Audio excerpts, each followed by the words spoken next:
in spirit. You were born in struggle. You took a name that declared your commitment. Asata, daughter of Africa in spirit. Asata, she who struggles. Olukbala, for the love of the people. Shakur, the thankful one. You lived among us in fierce conviction. You walked the path of resistance in the Black Liberation Army. You were hunted, framed, incarcerated. You endured great suffering, wrongful conviction, isolation, imprisonment in men's facilities, the pain of state repression. Yet you did not yield. You held fast to your principles for love for your people. From prison you were freed, liberated by comrades who dared. You lived in exile, sustained by the solidarity of Cuba, and in your own vision of global liberation. Today, we mourn because your flesh is no longer here. We grieve the friends you leave behind, the children of your struggle, the community still oppressed. But we also celebrate. Your spirit is free. Your legacy endures. Your name echoes in the hearts of those who continue the fight. My first guest online this morning, going to be talking about a book, first of all. And let me just say something here, which is very, very important to say, especially because you know you're pressuring me. You know that I'm being pressured. You send me a book and you're pressuring me for the interview. And that's fine.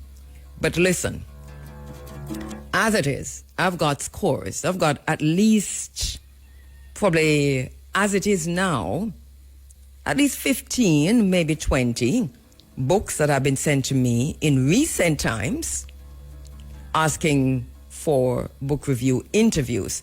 And that's okay. I do not mind. Send me your books. I read them in the order in which I get them. And some are big and some are small and some are a lot of pages and some are academic and some are not. But I really do go through them according to how I get them. So if you sent me a book and I've said to you, yes, I've put it on the list to be read for an interview, do not expect the interview next week Sunday, because it would have meant that you've got about 19, 20 people ahead of you. It's just the way it works. The only way for a book to jump a line, or to jump the line, is if the book is really, really simple to read and not a whole lot of pages. Then I can take an hour to go through that book. But outside of that, I read them in the order in which I get them. So a brother, Mark Benjamin Phenomenon, sent me this book a while back, African Child, Mulatto Parent. Mark Benjamin Phenomenon was born in Albertown, Trelawney. He spent only a short time there before moving elsewhere. He graduated from the Jamaica Corps and built a career as a French polisher while also briefly teaching bookkeeping. His inspiration for the book we're going to be talking to him about, African Child, Mulatto Parent, stemmed, he said, from the discrimination he witnessed in school as a child and the broader injustices he observed throughout his life. Growing up in a world where prejudice and inequality were ever present, he felt compelled to put his thoughts on paper. And so 4 years ago, he began writing this manuscript, driven by a deep desire to shed light on these issues and contribute to the conversation on change and justice. And he joins me on the phone lines. Mark Benjamin Phenomenon, my brother, how are you? Good morning, Sister Kabu. Good morning, greetings. How you doing? How you doing? Good to have you online. Yes, ma'am. Thank you very much. What an interesting book you've written here. Well, I'm glad to hear that. Yes. I had to read it twice to kind of grasp the intricacies of what Yes. you're doing, because it spans, it seems to me, space and time. Yes. Tell us about that. Well. Hey, as you have seen and you have read that a lot of things have went on with the mother of the African child. While she went away, she was a little tormented to know that she had abandoned her black child. And then, as you have seen, when the man grew up and studied, came back, and brown females seemed to want to attach themselves to him, she was acting against this from the grave because she knew that she had abandoned him. So, So basically, you've centered this book in racism, classism, prejudice, colorism in Jamaica. And you start from but you said this is what you yourself witnessed in school. That's right. And one of the things that you've also done, I want to ask you about that is, so I know the inspiration came from that, but what made you write it over time, just such a wide span from the plantation, and you keep going back and forth from the plantation to the current period? What inspired you to do that, to have it written over time and space like that? Well, as a matter of fact, when I wrote this book, I was working with FIDCO. FIDCO is Forestry Department Development Company Limited. It's what you would call a part of the Ministry of Agriculture. Mm-hmm. And incidentally, let me tell you this. This book was written 45 years ago. Oh, really? Yes. Wow. 1980. Mm-hmm. But there's a lot of things there that is not true. I graduated from the Jamaica Youth Course, not the Jamaica Course. All right, I was reading from your own book. That's what Yes. you should tell them to correct it. I wondered what it was actually. Yes, yes. And so on. And the book is Parent, not Parent. Well, it says African Child Mulatto Parent. So that is this book I have. You have to tell them to correct it. But so you're saying it should be parents. Yes, So that's a publisher's problem yes, there. all of that is the publisher's, All right, so tell us about Dudley, because, I know you started with a mother there, and we'll come back, because Dudley is the African child, isn't he? Yes. Tell us about him. And he is named after his father. But as you can see, after a while, the people around where he was born they were the one who was taunting the mother that, well, you have a black child, and continuously, because they could have gone already, but it became so tormenting. And the father was okay with his child. Mm-hmm. And when you talk about the composition, the color, because colorism is what you have centered in this book. So Yes. so the mother is mulatto. Both of them are mulatto. Both mother and yes. But it was the mother who mostly was concerned about his color. Right. And Dudley, the mother has more than one. What, 4 children? Is it 4 or 3? And Dudley and the others are looking mulatto like parents. But here we have Dudley, who is African, dark-skinned, black, melanin child. Yes. And as a result of that, what happened to him? Well, he was abandoned to a maid who was a black woman, and she had a child at the same time that the little boy was born. So she abandoned him to her. Mm-hmm. So he actually, fed himself from the breast of the maid, mm-hmm. who had a girl child. And they grew up together like brothers and sisters. And you talk about the hate that bred in Dudley and what he became, but you also literally, his path is very interesting. So let me, and once again, just to say, you have said this is non-fiction. This is not fiction. This is non-fiction. So let me take a break and come back. Yes. Where the phenomenon come from? Well, of course, I want to abandon my slave name. My right name is Benjamin McIntosh. Mm-hmm. And I wanted to abandon the Macintosh and try so that my new name wouldn't have anything to do with Europe. So okay, all that's right. how I came up. So Mark Benjamin Phenomenon, African Child, Mulatto Parents, a book that really kind of put in the spotlight colorism, racism, and classism in Jamaica through the eyes of a family, mother, children, and specifically the African child, Dudley. So tell us about Dudley's journey, which you have catalogued so carefully in the book, because he is really not a perfect character. As a matter of fact, in the early part of the book, we see what is hatred of the mulatto of others did to him, but how his journey changed him. Talk to us about that journey. Well, he traveled. Well, the man who was left to take care of his everything. Was he Victor Van Werven? Yes. Yes, he's the overseer of his parents' properties. He sent him off to the United States and he studied history there. So on his way back, he stopped off in Haiti where he studied witchcraft.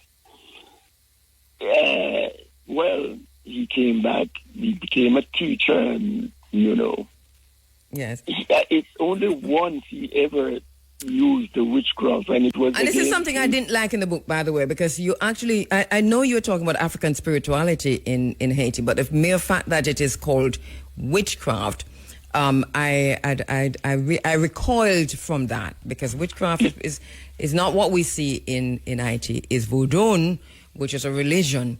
And I'm sorry the book didn't delve into voodoo, which is ancient African traditional religion, but instead called it witchcraft.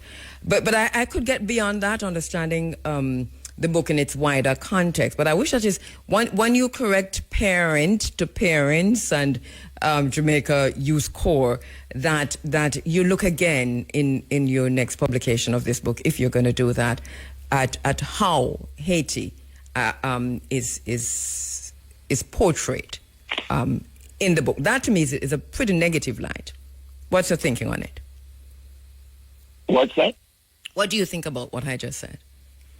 Well, I think you have all the right to say something that I may not like, but what to do? But so the way you developed Dudley, his character, that to me was phenomenal.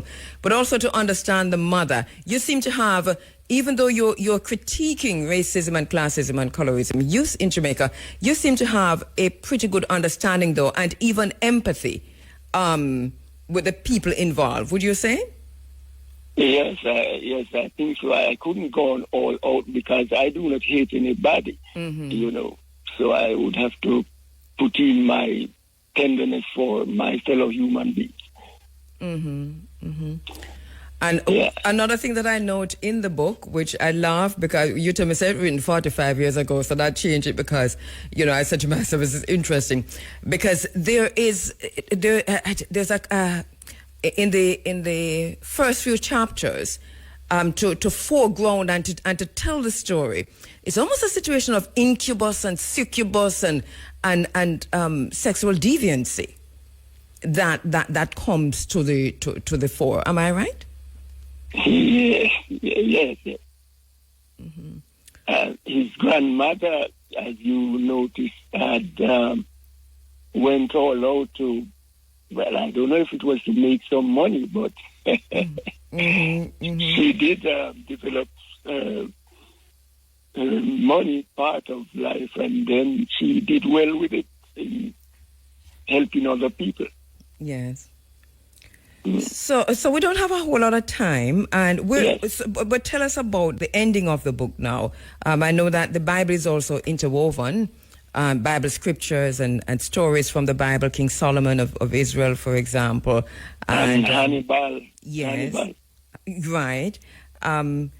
In the end, because I don't want you to give away everything, we ask people to go get a copy of the book. But in the end, in chapter 10, for example, you say the Bible tells us of a great friendship between David and Jonathan of old, and it hints that David was black, being the son of the remarkable black Jesse.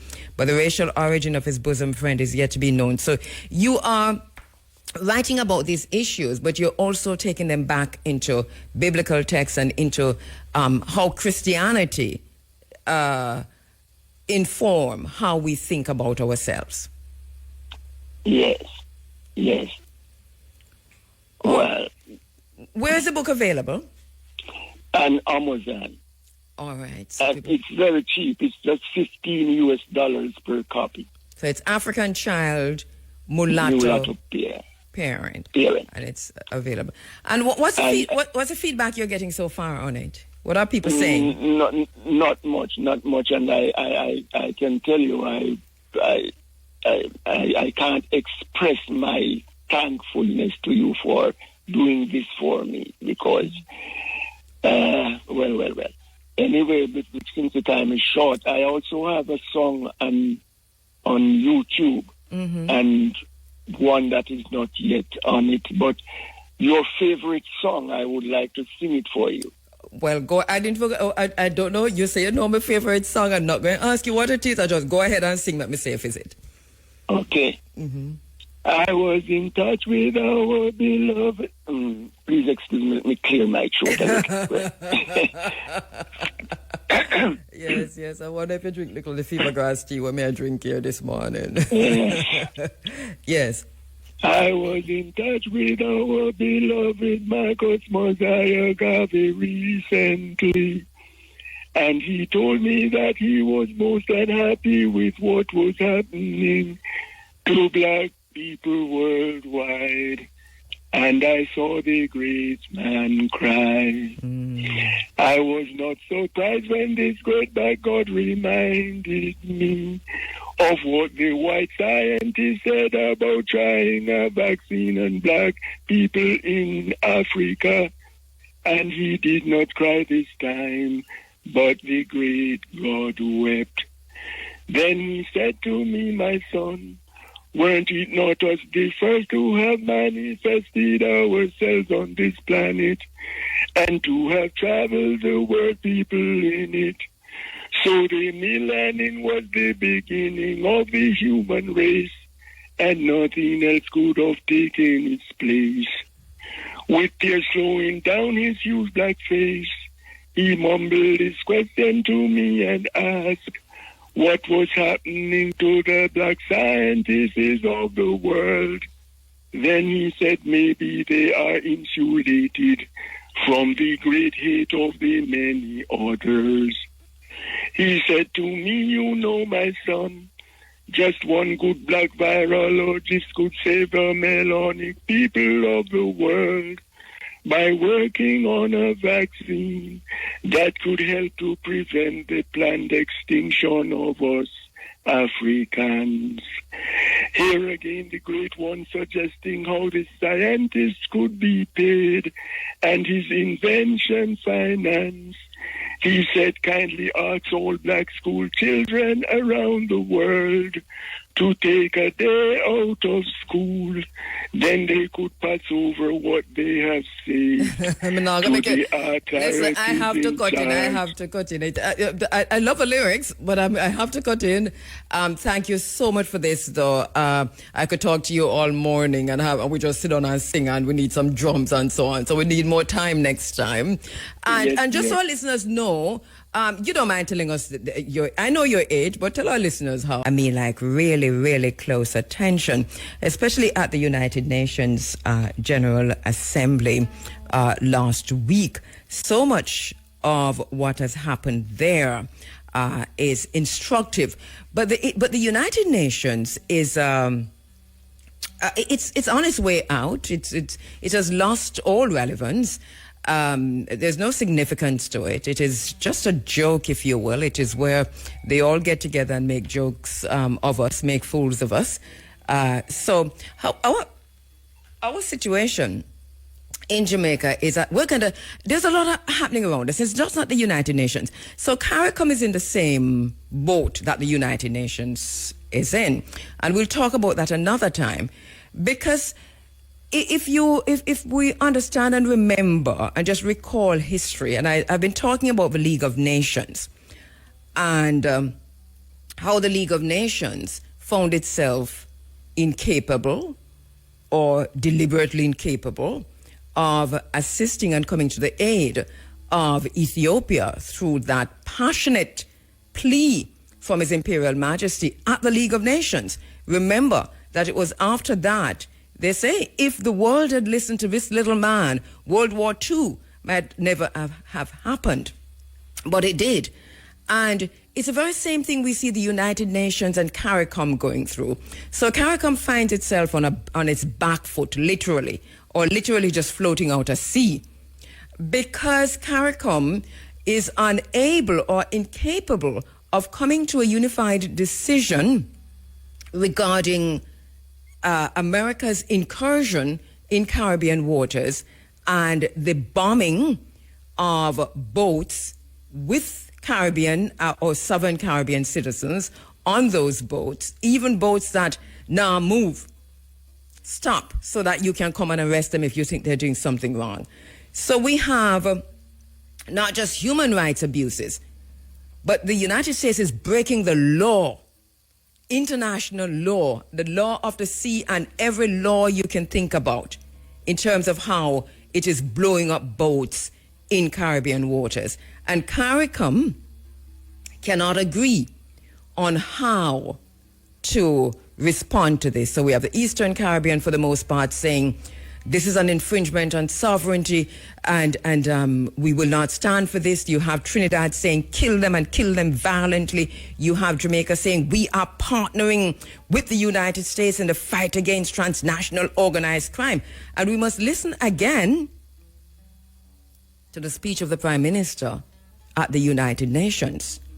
Quite a few things to take out of that. But I'm speaking specifically to how he did not overtly. Remember now he's head of CARICOM now, because Jamaica has CARICOM now, and he's the Prime Minister of Jamaica. But he still hasn't said outright where CARICOM stands or where Jamaica stands. What he has said, though, is that he has left us to infer, because from him, we hear that he's partnering with the United States and he supports the United States in what they're doing. And he has reserved the right to deny that he didn't say that, but go ahead and listen to the speech. Then also, we have other countries like Colombia and other Caribbean countries too coming out strongly against what's happening in the waters. I'll come back to that later on because I have my next guest online. So I'll take a quick break. No, we go straight to the phone lines because I do have online Pan-African attorney at law, our very good friend in this space, Bert Samuels, who is online. Bert, my brother, good morning. Greetings. My sister, anxiety is killing me to come on. And you reminded me, I don't need no reminder. It is my anxiety. But all right, so let me preface something here, because most of Jamaica would have heard by now that church leaders held a march in Spanish Town, St. Catherine on September 24, calling for Jamaica to continue enforcing the law against Obia, which they say is immoral and contrary to Christian principles. And we have people like Bishop Rowan Edwards, leader of the 10,000 Men and Family March, describing obeah as a demonic practice and warning that legalizing it could lead Jamaica down a destructive path. We had Dr. Alban Bailey, president of the Jamaica Evangelical Alliance, who is saying that although obeah has gained tolerance in society, it is harmful to the moral fabric of a nation and should not be legitimized. Then we had Pastor Dalbert Simmons, president of a Spanish Town Ministers Fraternal, arguing that legalizing obeah would be contrary to a Christian state and that criminals might exploit such protections. And so here we are, because we have been talking about this in the space for quite a while. I want, before I have you address them, Bert, to talk for you to talk a little bit about what happened on Thursday. What the challenge to the obeah Act, this is ongoing. The constitutional hearing kicked off on Thursday. Yeah. So talk to us a little bit about that first of all, and then we go to the church and the religious groups. Right. Thank you for this. I just want you to remember that on Sunday, the 27th of April, the ancestors spoke, and Kabu, you and I decided that we would challenge the obeah Act. We want the history to be shown, and I'm prepared to say that this is owned by IRFM. This challenge to the obeah Act, I'm declaring that this can be owned by Running African. You can say Running African, but you cannot give it to IRI. IRI will reject it. No, that's a mistake. I don't think IRI is disagreeing with the church at all. Okay, fine. Yes. So that it's a Running African owned event. We were speaking about the conviction of a young man who was in the privacy of his home, kneeling with candles around him. And the police took him out of the privacy of his home, brought him before the courts, and he was found guilty. The judge prescribed medication and scriptures to him, and that really turned the debate and the discussion we had on the 27th of April. Kabu, you and I, we were incensed by that. Mm-hmm. Mm-hmm. So where it has reached, your first question is, where have we reached? Yes. So that on Thursday, the 25th of September, all the parties came before the court. That is the Clinton Hutton, Professor Clinton Hutton, the applicant, and his attorneys is John Clark, and I was on the platform. I am in charge of the presentation of the matter. John Clark is the attorney who's representing Clinton Hutton, chosen by me, a brilliant young lawyer. Mm-hmm. And then the Attorney General came, and then what they call the Evangelistic Alliance Limited, with some churchmen applying to the court to intervene, that they have an interest in this issue. And it is their constitutional right, their legal right to intervene, because, standing for people's right doesn't mean that because you don't agree with them, you don't think they have rights. They have this right, and they have applied to intervene. The judge heard representation, and the judge set down the matter for the 13th of November for the church, the Evangelistic Alliance Limited, to make its application to show the court that they have an interest in this matter, and their position is that they are adversely affected if the obeah Act is repealed. That's a very interesting application. I can't comment on it too much because it's before the court. In other words, they're saying if the obeah laws are repealed, then Christianity is endangered. Mm-hmm. So that's where it is. So the substantive hearing, Kabu, is not on as yet. November is just for that application to be heard. Mm-hmm. My guesstimate is that it will happen in 2026 when the full court will hear all the arguments. Mm-hmm. So that's my answer to what happened on Thursday. So that religious leaders marching against obeah, saying it is demonic, many of these churches historically benefited from colonial laws that criminalized African spiritual practices. And I know you're not going to go into much of that, but this moral panic from the pulpit in light of Jamaica's constitutional guarantees, this is something that I'm sure the lawyers who are challenging the Constitution on this matter are looking at. What's your thinking on, including yourself, of course, Bert? Yeah. So my reaction to it is simple. Firstly, am I being heard? Yes. Yeah. Firstly, there is a constitution in Jamaica, which the government, each minister of government, the prime minister, has taken a Bible and swore to uphold it, right? So the Constitution is not something that we can say we are not prepared to deal with it. So there is a Constitution, Section 17 of the Constitution, the Charter of Rights, makes it abundantly clear, without exception, that every religious group has a right to propagate, to disseminate, and practice their religious beliefs without hindrance. Mm-hmm. So this is just us going to the court to say, one, the practice of obeah is a religion and it needs protection. If Christians came to were being stopped from practicing Christianity, I'd be the one out there championing their cause in the language and with the force of the Constitution. Mm-hmm. Now, what has happened is they are saying Clinton, Hutton, myself, and all others are being led by the demons and that we need to repent and all of that because we are seeking to enforce a constitutional right of people who practice and who consult with men, obeah men as it is known.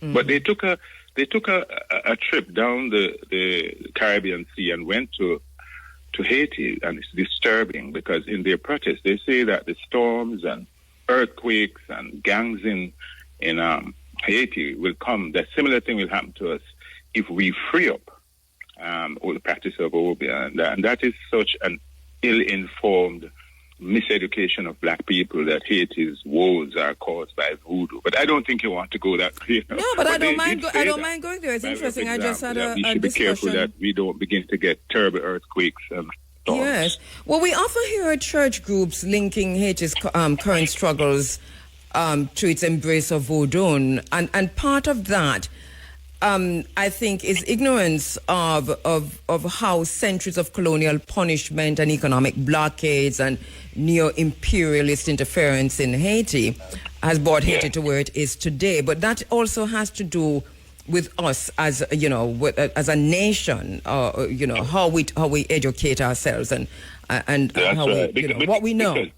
Yes, but your listeners should know that after the successful revolution of our brothers, assisted by us in the Haitian Revolution, 25 years after that, the Haitian people were made to pay the planters who lost them as their property to the French government.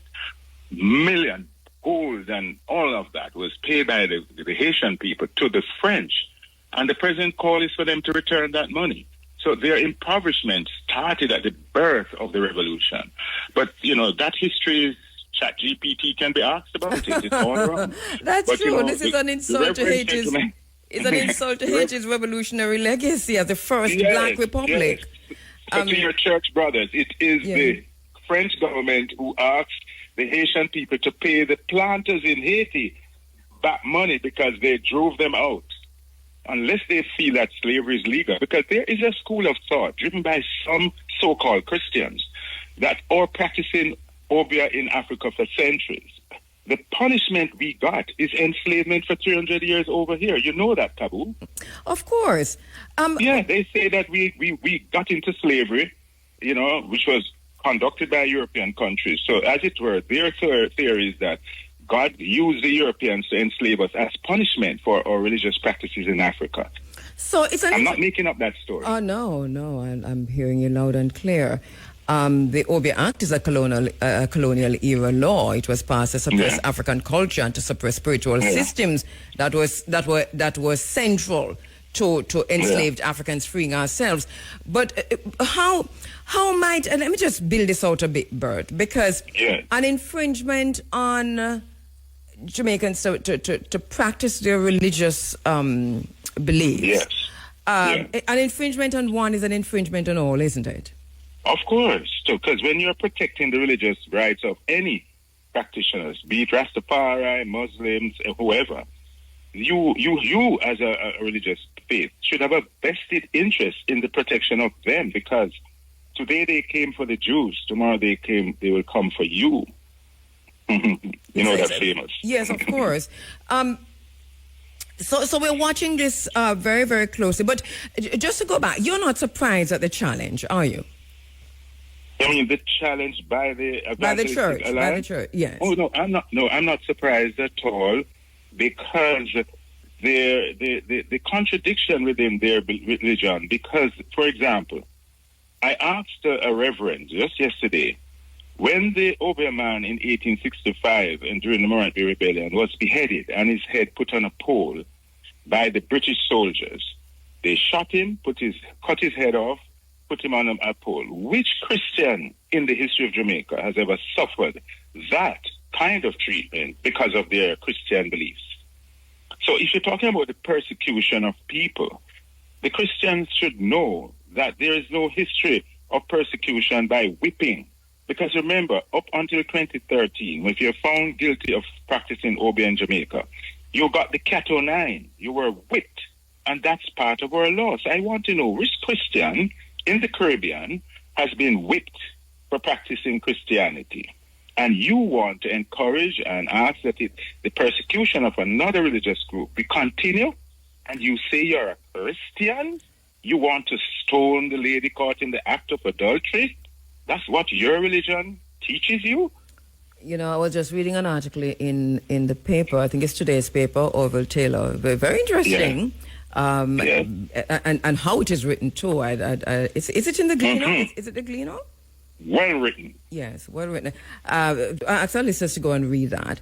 But let me take we're 2 minutes out from the break. But Bert, one of the things I noticed in the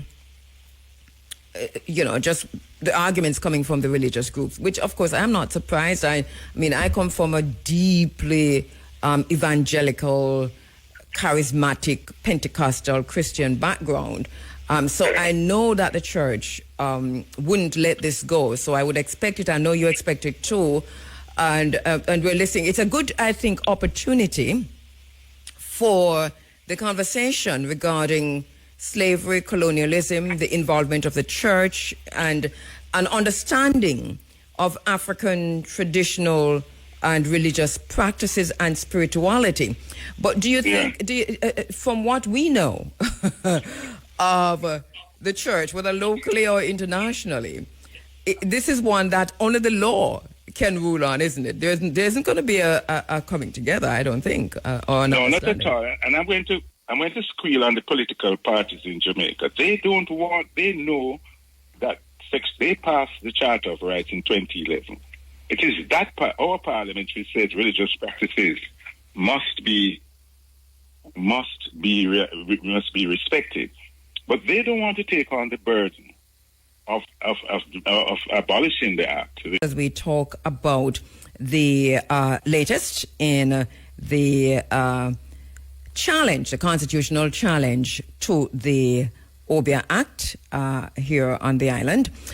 Bert, just as we went into the break, one of the things I noticed coming from the church is they have said that if the Obeah Act is removed, that this would open the door to criminal exploitation. And so the question is, don't our existing laws against fraud and deception and so on and so forth already cover those offenses without criminalizing a spiritual certainly it tradition? does. I mean, because if an evangelist, a Christian evangelist, says, if you pay me and you give me X amount of money, I'll be able to heal you. Because there are prosperity evangelists who make a connection between giving them money and your physical and mental health. Now, that's a practice that some Christians, in quotes, practice, evangelists.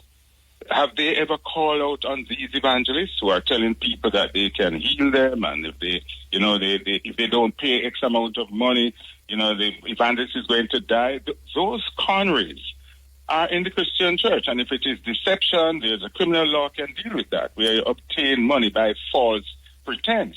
So we have laws covering religious groups who do that. Well, let me ask you this, Bert, as you talk about laws covering con and fraud and scamming and so on. Yeah. Because how is the law impacted if majority of the people think that a practice, a tradition over time, such as collecting money for prayers or paying tithes, because tithing is not required in the Bible anyway. Tithing is wrong. God nor Jesus nor nobody require anyone to pay tithes, but globally people are paying tithes, and the reason for that is that somebody decided that it's supposed to happen, even though Jesus never said to do it, now God not said to do it, and the Bible not tell you to do it. So this is the greatest con. But how is a law impacted, if any, if majority people believe that this is okay and agree with this con and are okay with being con? So you go to church every Sunday and every end of month you pay your tithe, which is a scam. Well, speaking broadly, if your daughter is 14 and you decide to give her to the don in the community, you are not free to do that because it's a criminal offense. So where it is a criminal offense, consent is not a defense to a criminal activity. So one has to be careful as to when the majority agrees with something. The majority thinks that we should run down a pickpocket and chop him up and kill him. We are guilty of murder, although we think we are doing something that is good. So there are laws in place that protect the minority from the majority. So that tithing can be challenged in the courts. Because we know that we can win it easy. Because it's not biblical. And they all know it's not biblical. It's no Jesus, no God, tell nobody for tithe. And the point I'm making is that, all right, so if you're going to talk about fraud and con and scam, then the church that is collecting money from people and call it tithe, that is also a scam. Well, there are some Christian churches who don't believe in it and some that believe it. So, but it's not a matter of belief, though. It's not a matter of belief. It's a matter of whether or not it's a scam. Believe kill and believe cure, But I just wanted to put things in context in terms of the point that the church is making, that if you remove the Obia Act, then you open the door to criminal exploitation. Because churches are given license to practice, a Christian church, the criminality is widespread in the church in terms of the number one thing, which is tithing. That is just a point I make. Yeah, you see, people don't find it wrong. If the pastor has the nicest car outside and lives the greatest life and he doesn't have a job other than being a pastor and but it is criminal. Fine. It's a lie and it is criminality. It is thieving and scamming and con. Because the person who are giving you the money think that Jesus say you must pay your tithes or God say you must pay your tithes and no go so. Is the point I'm trying to make. Anyway, Bert. Yes. There are Christian pastors who take that same position by a few Kabu, so it's not all of them. I do know, but it can be challenging. I guarantee you, I need a lawyer to represent me on that. That can be challenging in the court. But when we talk about colonialism, at the end of the Morant Bay Rebellion, the colonialists killed Obiaman, then killed Baptist Deacon, then killed 2 Baptist churchmen and Obiaman. So when colonialism coming at us, they don't differentiate between Obi and Christian. They just come to kill us off. And the church has not taken a stand that Sam Sharp was murdered by the colonial people because he sought to liberate his people. But the most evil thing for them is not colonialism. Who did all those things? It is Obia. And they think that the colonial masters are better behaved than Obia men. They prefer the colonial people who killed Garvey. Bogle, Gordon, Sam Sharp. They are fine. What the problem is Obia man that they beheaded in Morant Bay. And what lessons can Jamaica take from other jurisdictions in the Caribbean and the wider Commonwealth where this kind of anti-colonial... Well, there are lists. Let me give you the countries. Barbados abolished, Anguilla abolished, which is a colonial state, because freedom of religion is in England, as they say, on the books. Trinidad abolished. Guyana is about to abolish. There's a long list of them. So it looks like earthquake is going to take the entire Caribbean shortly. I think some things maybe... Well, let us see. Because, you see, anything that happens hereafter, the church will claim that it is because of this, because that's how the church works. And so, Hurricane Gilbert... posthumously would be as a result of this. Which pastor has ever preached against a major television station in Jamaica, putting Indian people on station doing the same thing that they say Obia men do? They have never come out against that, So you know what it is? It's this black self-hate. Yes. It is black self-hate. Yes. When it's being done by anyone else, it's fine. When it's being done by the guy in the mirror, the same people that look like Reverend Bailey and all those, when they do the same things the Indians do on television, and you have to pay them. It's all wrong. It's illegal. Well, you can only do this if you have an accent, you have long, straight hair, and Yes. you are not black African with a That's diaspora right. African Yeah. or continental African. In other words, anything black no good. That is the propagation of that And this particular hate speech, you know. And this is why I come back to the point earlier, Bert, that I was raising with you, that it doesn't this present an excellent opportunity for the church to open its doors to Yes. to the lawyers and the historians and Yes. and the Pan-Africans to have this conversation, because there's so much that the church is ignorant Yeah. of, including Of course. the history of the church as the enslaving vehicle, the vehicle of enslavement on this Yeah. island. But Kabu, can you tell me why is it that Reverend Dick, who did his study on the Morant Rebellion and Paul Bogle, has a different position than the evangelists? He wrote an article in 2015 saying that the Obia Act should be abolished. And he's a Baptist minister. But his Baptist colleagues feel it down in the Morant Bay, you know. Well, So he knows. that's right. That's right. He knows. But let us see where this goes, because this conversation must be had, and it cannot be a shouting from the pulpit or a pounding of the pavement in demonstrations. Considering what has happened already in the wider Caribbean, at some point, this is a conversation. Finally, Bert, do you believe that this case is not just about Obia, but if we look at the Jamaica's unfinished journey, if you will, of decolonization? Yes. This is part of this. So this is bigger than the Obia It is, Act. because, for example, when in the morning, when the policeman says, all right, God save the king, that's a prayer, you know. It's a prayer for the King of England to be saved in our courts. It's a man whose bloodline was responsible for trafficking Africans to Jamaica, and the church has no problem with that. When they go to court and hear God save the king, which pastor ever here said that is so wrong for you to be saying God save a king? And what about God save the people of Jamaica? That has never been said in a court, and they have no problem with that. Why?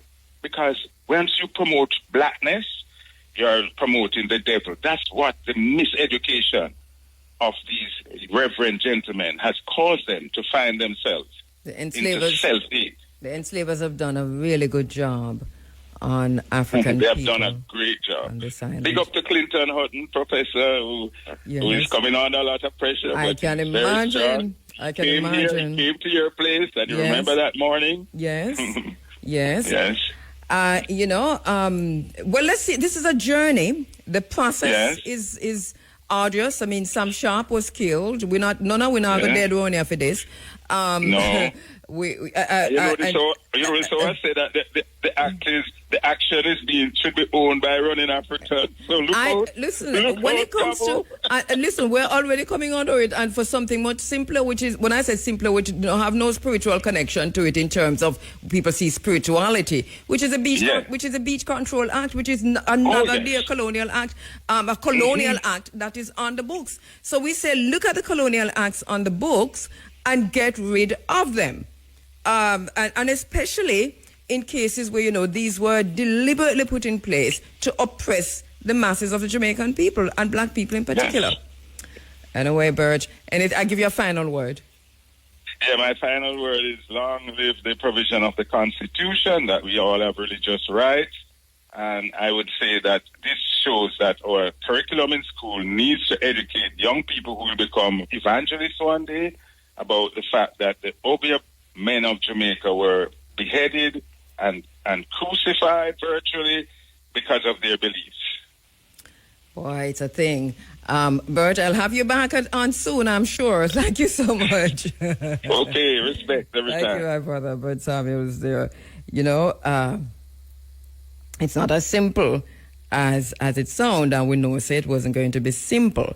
This is something that we have been aware of, but the conversation is ongoing, and we have to remember that colonial laws on the book, colonial laws in Jamaica, now have nothing to do with justice.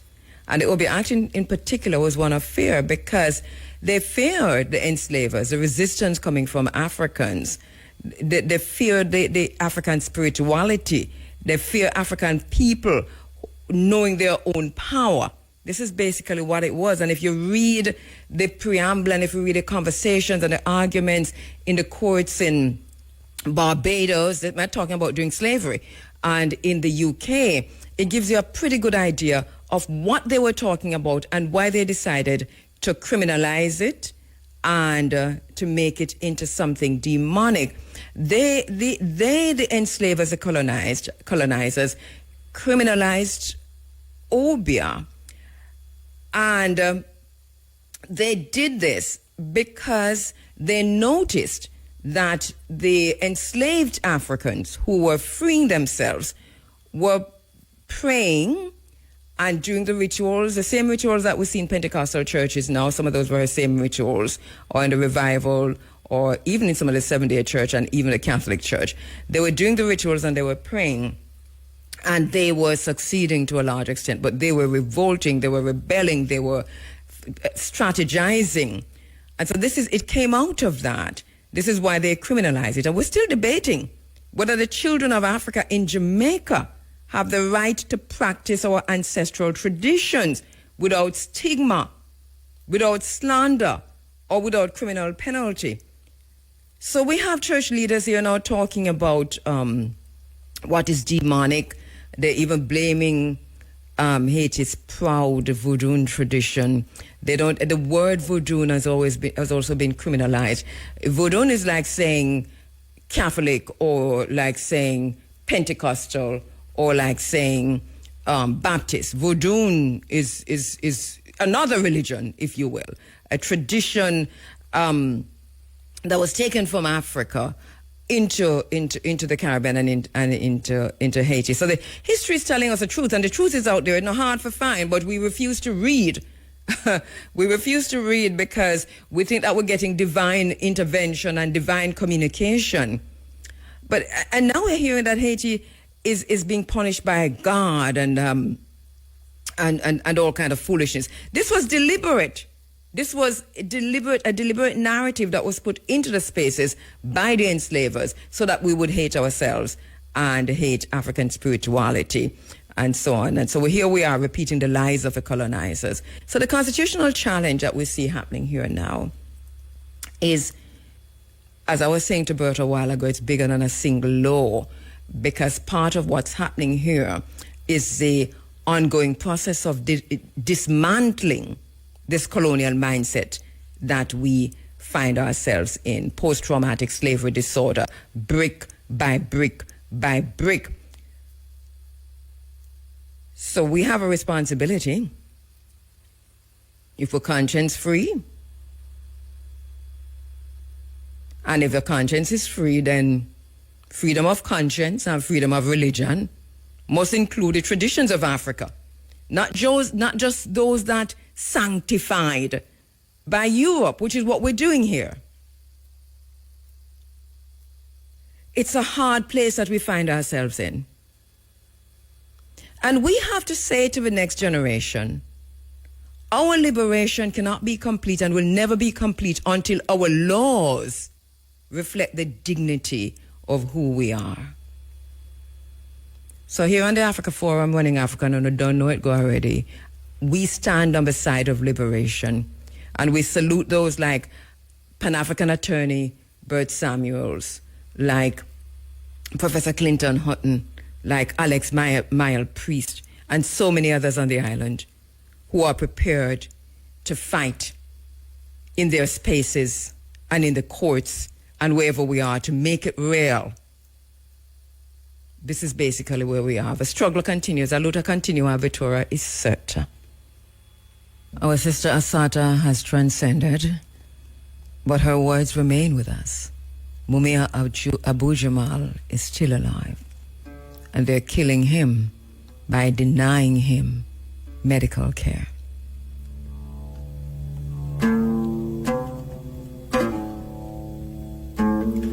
In the words of Marimba Ani, the idea of spirit is especially important for any appreciation of the African experience. Spirit, she says, is not a rationalistic concept. It cannot be quantified. It cannot be measured. It cannot be explained by or reduced to neat, rational, conceptual categories as European thought demands. Spirit is ethereal.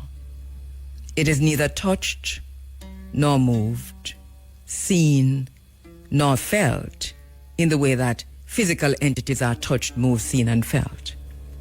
Marimba Ani, in her book Let the Circle Be Unbroken, the implications of the African spirituality in the diaspora, says these characteristics make it ill-suited to the mode of European academia and to written expression. Our spirit symbolizes our uniqueness as a people. Or we could say that the African ethos is spiritual. I encourage you to get a copy of Marimba Ani's book, Let the Circle Be Unbroken. This is one of her smallest books, right? So she knows she does. Like Urugu, for example, is a tome. But here we have, Let the Circle Be Unbroken. Grab it, buy it, get it. Very small booklet, if you will. Implications of African spirituality in the diaspora. We're seeing a story coming out of the BBC. It says the FBI has fired a group of agents who were pictured kneeling at a racial justice protest over the death of George Floyd. The termination letter cited alleged lack of judgment in their actions. And this is coming from CBS News, and the BBC is quoting CBS News. Between 15 to 20 agents have reportedly been sacked. The agents reportedly took the knee alongside others during a demonstration in 2020. You remember George Floyd, killed by a police officer who knelt on his neck in May of 2020, and the global outcry after that. So the FBI Agents Association condemned the dismissal, stating that the agents' rights had been violated. The FBI has declined to comment. The BBC says when they contact the FBI, there's no comment. The reported firings, it continues, come as the Trump administration seeks to purge what it sees as left-wing and so-called woke policies and officials from every part of the federal government. Well, for those of us who read Project 2025, we knew that this was coming. It's properly stated there. I don't see Donald Trump doing anything yet that is not in Project 2025, you know. It is what it is. So this is coming from the BBC. Interesting times are ahead. Let us just say that. Interesting times. Because everything is coming to a head right now. The geopolitics of it all. And so a lot of Caribbean leaders went to the United Nations General Assembly. Last week, Prime Minister Andrew Holness was there. And he, in his speech, urged the international community to launch what he called a coordinated global war on gangs. And he says that all world leaders must join in this effort. Amid controversial U.S. strikes against alleged drug smugglers in the Caribbean Sea, Prime Minister Holness, who is also chair of the Caribbean Community CARICOM, said at the United Nations that he welcomed efforts to intercept drug vessels at sea, but he offered an important caution addressing the 80th General Assembly in New York.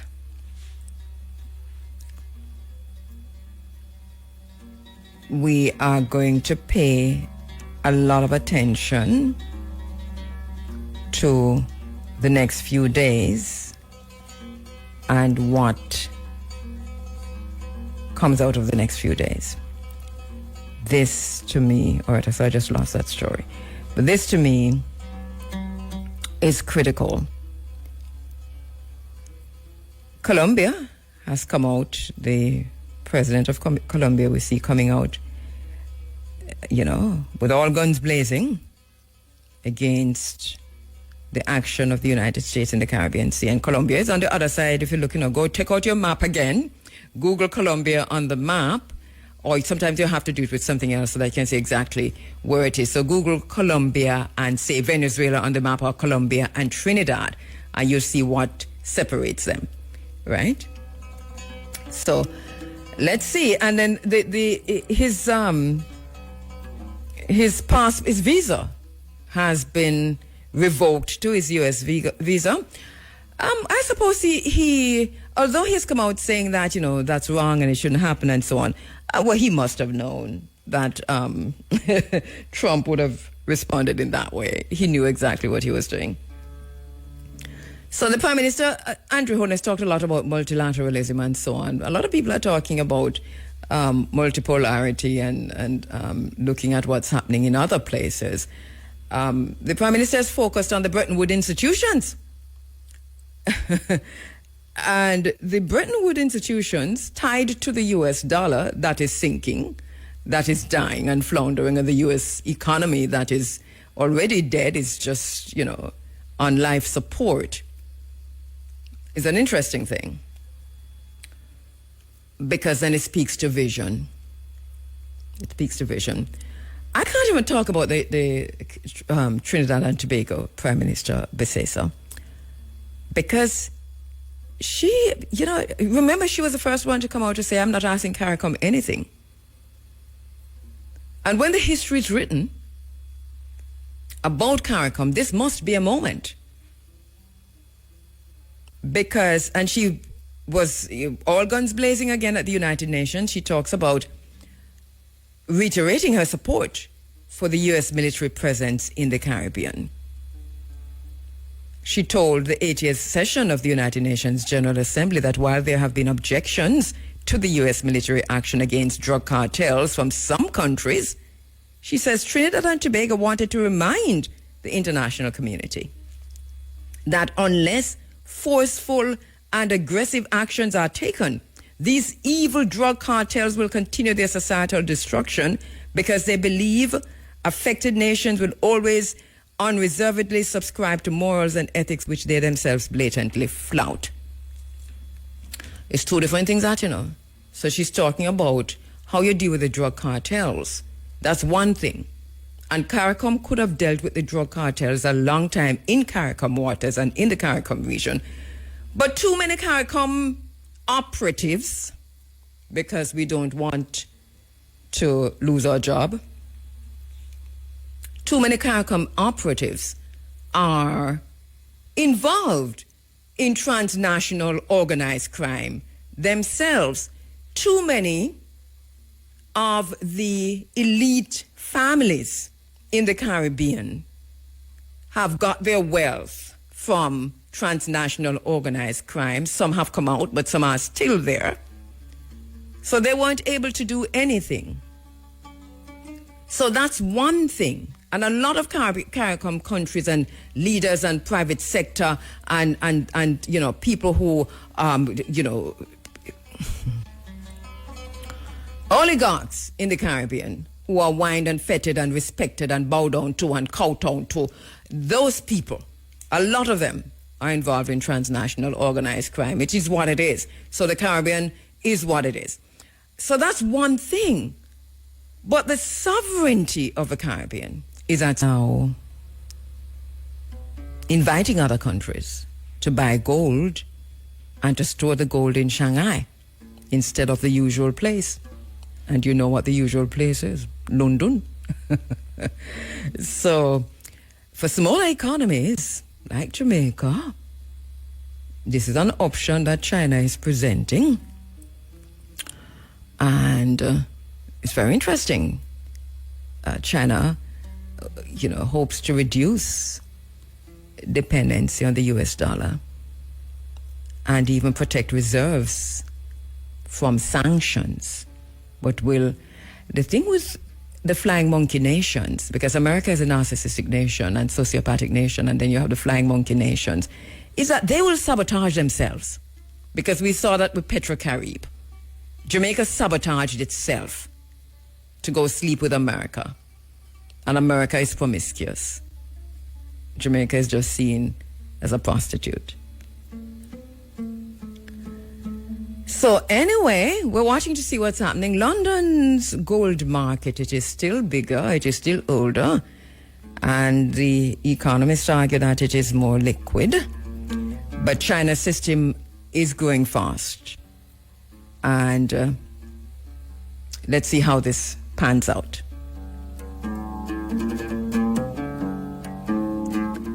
If it comes down to choosing one side or the other, I suppose, this is where everywhere is war. But of course, there can be a balance. The thing is whether or not America, who is fighting for its very existence, would want this balance, and how do small economies take advantage of any new opportunities coming with that. And if they do or try to, they're really going to put themselves in a difficult spot. But sometimes courage is what it takes. It's a calculation that the central banks will have to take. We see what's happening with the doctors who are trained in China. That is a calculation. They can't tell me otherwise. It's a calculation that they're taking. Marco Rubio will have none of it. And he's thanking Jamaica for being its best partner in the region. Well, next to the Dominican Republic, you would say. What's happening in Sudan cannot be overstated. The UAE, we see the UAE now backing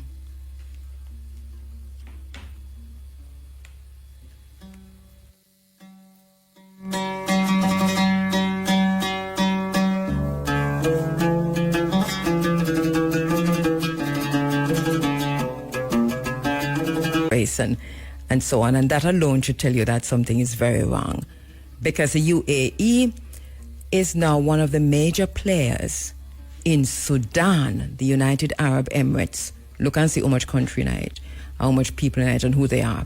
But they are now shaking the hands of Israel. And somehow, remember it was the UAE in Yemen. So we went through that. The proxy war in Yemen that has resulted in what we're seeing there now. But Yemen fought back and is winning that war at a great cost, but winning that war. So we see them in Sudan.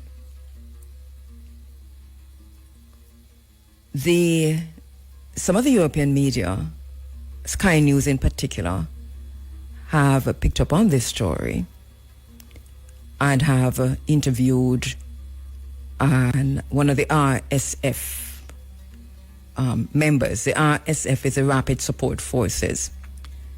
And they're reporting that this intelligence officer claims that the United Arab Emirates is the principal backer of the Rapid Support Forces in the war in Sudan.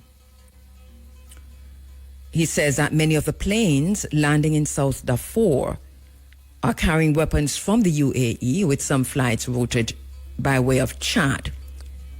This is not strange to us at all. I actually believe that this is really happening. And fact-checking and cross-checking will prove us right. It's easy to do that. So this is good work coming from Sky News. And then the rest of us is our work, just to do the cross-checking. So the RSF soldier, he frames the relationship as a financial one, that the RSF controls regions with significant gold mines, and the UAE, which is a gold trading hub, is benefiting from that arrangement. And then Sky News goes on to describe how the RSF forces are accused of severe human rights abuses during their campaign, genocide in Darfur, mass looting, sexual violence, and sieges on all areas still held by the state forces. One of the key battlefields is Al-Fashir, and that's in the news now, Al-Fashir in North Darfur, where nearly 1 million people are reportedly being starved by an RSF blockade while under drone strikes and shelling. Nearly 1 million people being starved. The RSF has that blockade going, and at the same time, drone strikes, and the weapons are coming primarily from the United Arab Emirates. An allied commander from the Joint Task Forces, the Joint Task Forces now aligned with Sudan's military, says the RSF uses advanced weapons and drones, and that weapon flows across the Chad-Sudan border via multiple routes. Independently documented evidence notes that at least 86 flights from the UAE to the Amd Jaras airport, which is in Chad, by December 2024. And the Sudanese authorities further claim 248 UAE chartered flights from November 24 to February 2025, just a few months, carrying arms or military cargo.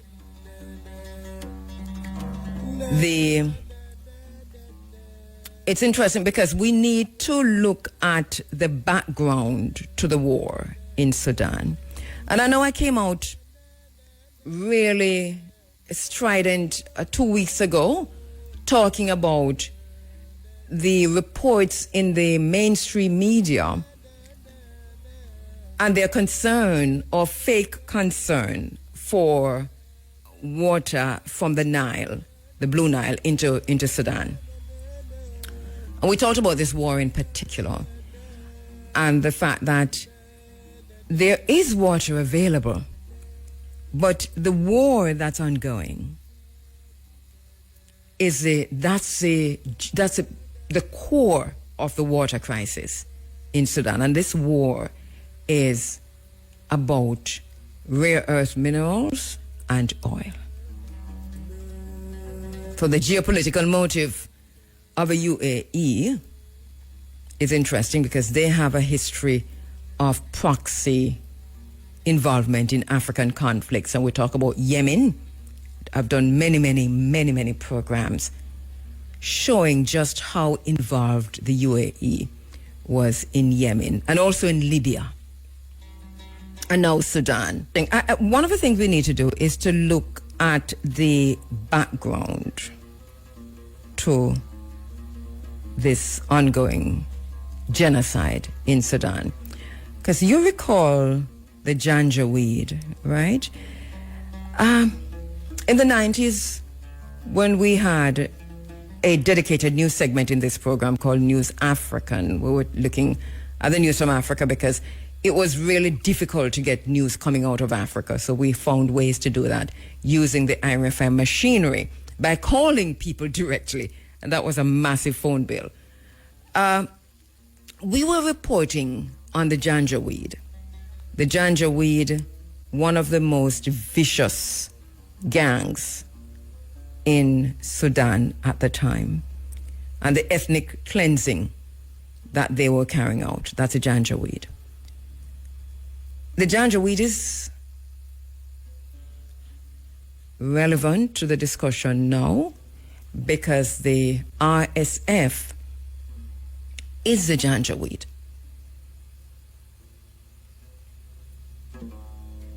And it is a situation of arming the gangs, changing their names, and then them turn against you. This is what Sudan is facing. And I'll break it down a little bit more in a while. Saying the Rapid Support Forces, or the RSF, they did not emerge out of nowhere. And if we go back to the early 90s and the late 90s and the early 2000s, when we heard about the Janjaweed, these were Arab militants. They were armed and they were unleashed by Khartoum to crush what they called rebellion among non-Arab communities. And so these non-Arab communities, obviously African people. And remember, we had whole conversations about a lot of these non-Arabs or Arabs, people who identify as Arabs, who are very black like midnight, blue black. My mama is blacker than your mama, kind of black. And but identify as Arabs. And a lot of them were made up the Janjaweed. And they, Khartoum, unleashed them to crush rebellion among black African people. And we saw where entire villages were burned, women were violated, men were executed. And there was a cry of genocide coming out of the global sphere, just the global spaces. Here on this program, we covered it also for months and months and months, years if you will. It was so bad. But when the world cried out against genocide, Sudan's rulers, what they did, they rebranded the Janjaweed and turned them into what they call the RSF. So in essence, they folded them into the state as a paramilitary arm. And so they were still working for Sudan's government. But the fighters did not change. So we had people like Mohammed Hamdan Dagalo, who everybody know, well, if you're following this, know as Hemeti. And he grew really powerful because he himself was involved in gold mining, and then he had a foreign patronage. Let me take a break. Other spaces that the event has been rescheduled, and the date is April 19, and that all tickets purchased will remain valid for the new date. And it is being rescheduled. This is a report I saw coming out of Rebel Salute from overnight, actually. Saw Max Priest tweeting also to say that because of the weather, and you know there are two hurricanes in the region, well, two systems in the region. I think one has already developed as a hurricane, and the other is probably to be named or something. So I'm going to look at it shortly, but I know there are two systems in the region, and that they are heading towards the southern U.S. So that Rebel Salute, I'm sure, has put out a statement saying that the event has been postponed. And I'm cutting into the ad, which is not my job to do. I want to beg my pardon, and I beg on a pardon. But I think I have to say this, because this is the third time I'm hearing the ad in the program. So Rebel Salute organizers, you need to get your IRFM sales department and traffic department so that we can pull these ads. They're not going to be pulling them otherwise. So somebody need to contact marketing and sales at IRFM and have this dealt with, because this is, if unless it's back on, and I don't know, right? And I think Rebel might not be here. I don't even know. So who is here and who is not here? Somebody tell me what's happening. But I'm just going to go with what I am seeing in the wider media, and also coming directly from Tony Rebel himself and from other persons who were scheduled to perform, including Max Priest. So this is what I'm hearing, that the date has been, the event has been postponed, and the new date is April something. I think it's April 19. Not sure, but April something. Further information. So ISIS Youth actually sent me the press release from Rebel Salute, which says Rebel Salute postpones historic U.S. debut due to impending severe weather. Fort Lauderdale, Florida, September 26, 2025. The organizers of Rebel Salute regret to announce that the highly anticipated U.S. debut of Rebel Salute USA, scheduled for Sunday, September 28, has been postponed due to the forecast of severe thunderstorms across South Florida. This decision, while difficult, was made out of deep respect and care for our patrons, artists, and partners, and after extensive consultation with meteorological authorities and venue officials. And it goes on and goes on. I think it says our new date will be April 19, 2026, and all tickets will remain valid for the rescheduled event. All right, so also hearing from our sales manager, Nicholas Evans, who is confirming that Rebel Salute has been postponed, and he's telling me to kill the ads. Yes, Nick, I'll kill them if I see them come back up. Which is a term we use in the media for when you dump the ad, right? Okay, thanks, Nick. As usual, you know, when we go Peter Tosh, we wear Gideon boots. It is what it is. There are no two ways about it. Equal rights and justice. It's Tosh Fest, and it's Sunday, October 19 in Bluefields, Westmoreland. And they say, don't miss a beat. So we're going to be there, Niambe and the crew. We're looking forward. Nicholas Evans and myself will be there co-hosting and presenting the event. And the IRFM team will be on location. We are just looking forward to once again, a long time ago, come down there now, looking forward to being once again in Westmoreland at the Peter Tosh Memorial Gardens. We want to go to beach. So, or the beach there with the weather right there. So, we still have access to it. Somebody let me know. And so we're going to be down there. We're going to be in Westmoreland. So, the invitation is open. Everything is free. It's one whole day of events into night. You know what that's going to be like. So just to let you know, and you'll hear much more about that as time goes on, but we're taking the entire Africa Forum and are calling the women and the men of the Freedom Trail to follow back away, make we go together to the Peter Tosh Memorial Gardens on October 19. And you know how it works, because we can't just go down to Westmoreland and we're going to be there for the Sunday morning and we're not over Peter Tosh yard and the Saturday night situation. So if you got your drums, come make we dance and thing the Saturday evening, but also take your drums. It's an open invitation. Everything is free for the entire day. That's for the community of Westmoreland, but for you, wherever you are across Jamaica, here is a personal invitation to join us at Tosh Fest, Peter Tosh Memorial Gardens, right down there in Bluefields, Westmoreland, on Sunday, October 19. Make sure you come. We're not joking about it. We're looking forward to that. So listen up. Top draw dollars, pick 2, pick 3, pick 4. Hot pick and cash pot. Early bird draws are coming up next. And I kind of realized that I didn't finish talking about Sudan, but I think we have said enough. So there's an ongoing genocide. 10 to 12 million people already displaced. 10 to 12 million people. And millions dead, killed violently. Millions raped. The genocide is happening. Not just in Gaza, the genocide, and we don't want to have genocide or compete about genocide, but the greatest genocide in the world now is happening in Sudan. In the studio, but just before we go to him, a quick update. So the National Hurricane Center has issued tropical storm watches for the east coast of Florida as Tropical Depression 9 gains strength. And this was updated at 8:30. All right, so on Sunday morning, the depression is moving toward the north-northwest near 7 miles per hour. A faster motion to the north-northwest is expected to begin later Sunday and continue through Monday. On the forecast track, the center of the system is expected to move across the central and northwestern Bahamas Sunday night, that's tonight, and approach the southeast U.S. coast early this week. Strengthening is expected during the next few days, and the system is forecast to become a tropical storm later today and a hurricane by late Monday or Tuesday.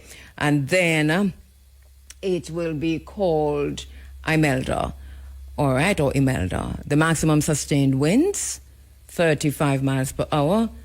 And we'll keep you informed on this. And this is the reason why Rebel Salute has been postponed, all right? Because we see this heading directly, or it looks like it's going to affect Florida. All right, so we're watching that. All right, my next very special guest is in the studio. Am I happy to see him? Because as he walked in, I said a while ago, it's been a while. Professor Hopton Dunn. And I must say that he is no stranger to the space, as you know very well, but Uno miss him too. We know it's been a while.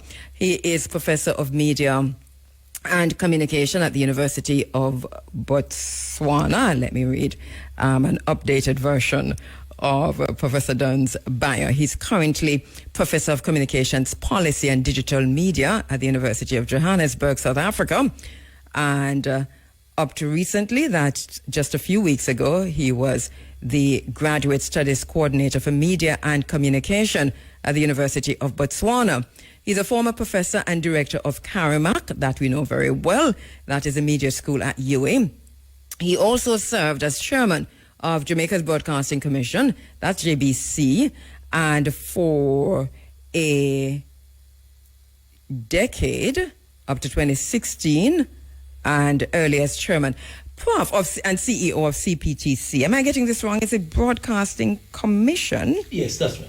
All right, okay, so I'm getting this right. How are you doing? Happy to be here with you. Yes, good to see you again. You've been around because last time, obviously, you were at Karimak and very active at Karimak. Well, really active at UA. But for a few years, you disappeared. Yes. You were on the continent of Africa. Did you tell anybody? A few people were brought up to speed, but I moved quite quickly to engage with South Africa and with Botswana, having completed my tenure as director of Karimak, having served as chairman of the Broadcasting Commission and at CPTC. Yeah. It was time for me to explore, to see a bit and to engage a bit and to contribute a bit on the African continent. We talk some more about and that. we were happy to do that. Yeah. How long have you been on the continent of Africa? Okay, so I was there non-stop with my wife Leith for 6 years. 6 years? Yes, Wow. yes. In Botswana and regular travel to South Africa and to many other of the neighboring countries and other countries on the continent. And so you were working in both countries, Botswana and South Africa? Yes, indeed. What was that like, though? It was great. As you know, Botswana is a short plane ride away from Johannesburg in South Africa. So that's like 20 minutes or less than half an hour. You can literally walk. So not really. The transitions could be effected easy. People do drive, but it takes a few hours. Yeah. And since I was also attached to University of Johannesburg, I was able to broker an MOU, a memorandum of understanding between the two universities. Yes. Which enabled me to be able to work across both of them. Now, imagine this Caribbean man going all the way to Africa to broker arrangements. Such an MOU, what I'm going to ask you. Across these two universities. How did you? Yes. Wow, I noticed you're sitting in a defective chair. So I'm going to take a break and give you a chance to switch over chairs because I can literally hear the squeaking. So Professor Dunn is live with us in studio and going to be talking about his time in both Botswana and South Africa. That's pretty exciting. So hang on to your horses there. We'll be right back after this. My very special guest in the studio, Professor Hopton Dunn. He's coming in from Botswana and South Africa. Very interesting thing happening, Professor Dunn. It happens sometime, but not very often, where our listeners are already sending me questions to ask you. So any talking point we have, we're going to ask you, because the questions are coming in fast and furious. So that's quite fine. We're okay with it. All right. So what were you doing exactly in Botswana itself and also in South Africa? Okay. So first of all, my friends on the continent recommended to me that there was this opportunity in Botswana and that it fitted exactly my career profile. So they invited me, the people from Botswana, to come. I went on a sabbatical first. Then they said, no, we need you to stay. I was available. So I said, what exactly would you like me to do? I said, they said, we have a bachelor's program in the University of Botswana, but we don't have a master's program and we don't have a PhD program. Help us to fix that. Well, I'm happy to say that at the end of this period, 6 years, not only did we have or do we have in Botswana a full operational master's program that has graduated several cohorts already, but also we are now entering on the PhD program, building on the master's program. Okay. So my mission was accomplished in a lot of ways. Yes. And many people are now in jobs and are better off because of just being able to acquire a higher degree. Botswana seems very open to this kind of interaction with the diaspora. This is not new. Why is that so? Do you know? Yes. Well, Botswana is a well-resourced country. It has its diamond resources, which made it able to recruit from overseas people to fill vacancies which are not available to them normally. So they have a very vibrant and active recruitment program and exchange program, and they send their students abroad and so on. Many doctors from Botswana were originally trained at University of the West Indies under that same kind of exchange.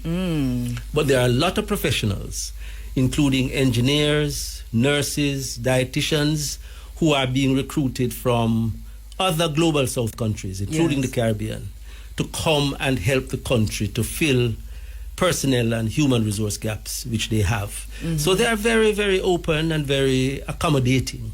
And I didn't realize that was still ongoing, because I used to be a recruiter, for Botswana in the early 90s. So, but I would have thought that by now, and what they said at the time was that they had all of this reserve. I mean, Botswana is a pretty rich country, but they didn't have the skills, they didn't have the technical people, and so they were recruiting hard from Jamaica. I know many engineers who went, especially during the early 90s. But so what is happening then with that in terms of people were supposed to come in and train the people of Botswana? Yes. So the training and the recruitment is still going on. It's probably at a little lower pace, but it is still going on. Many people come from different professions. The understanding is that somebody understudies you, and then you can vacate and get that person to take over, in principle. So that Jamaicans listening now who are interested in living and working in Botswana have a pretty good chance, depending on the field. On their skill set and on the opportunities. And say at University of Botswana, there's usually a long list of vacancies published on the website of the university, and also in many other public sector agencies where they are looking for people. In fact, pursuing my role as a Caribbean man in Botswana and from the University of the West Indies, I also was able to broker an MOU between the University of the West Indies and the University of Botswana. Really? In order to build up better and stronger linkages between the two institutions, including being part of a delegation led by the University of Botswana Vice Chancellor to the University of the West Indies less than 2 years ago. In order to broker those agreements. And so what does that include? It includes collaboration in the area of sport.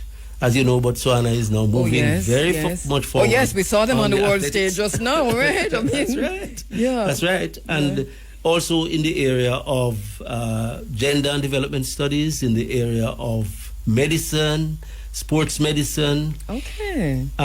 A whole range, media and communication. Yes. So that MOU encompassed a wide range of areas in which the two institutions could collaborate and are collaborating. Yes. And so there's a return visit now, which should be from the University of the West Indies to Botswana. So are you back for good, or you just come for holiday? No, I'm now back. Leith and myself are now back. We settled in Jamaica.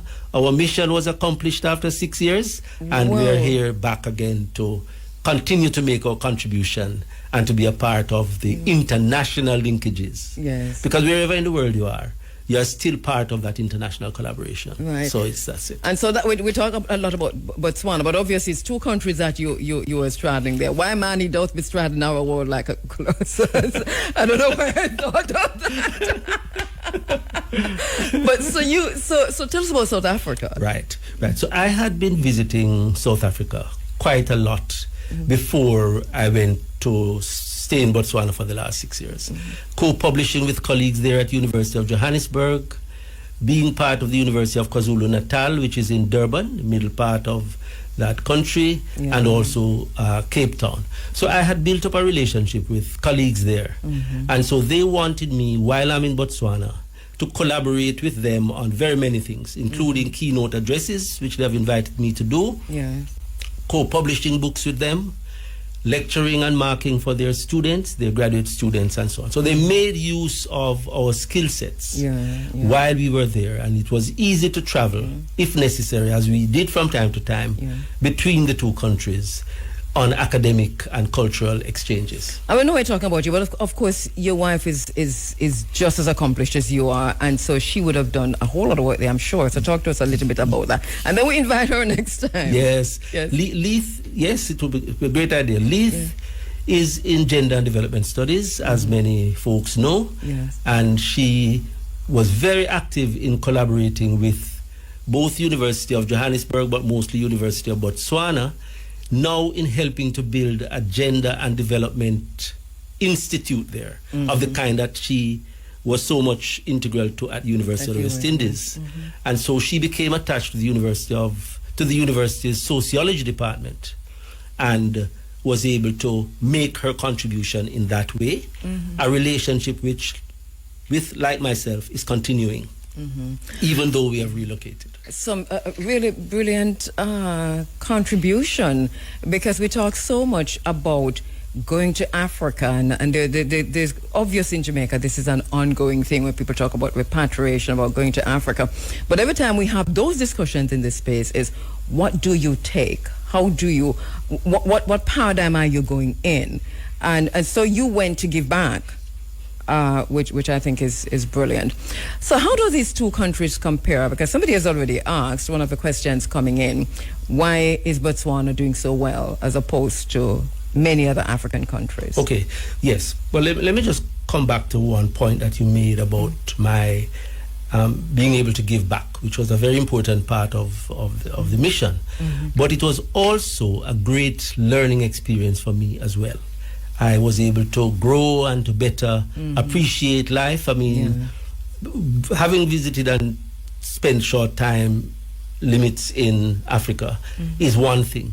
Being able to be there for 6 years, Simi and Con live with me, two different things. We were able to really integrate with the society, to learn about them, to understand what they are doing, and so on and so forth. Let me take a quick break and come back and you tell us about that, and we can go further on to talk about how the countries compare, because I want to hear about that integration and what that involved. Let me take a quick break. Sojourn in Southern Africa, Botswana, and South Africa.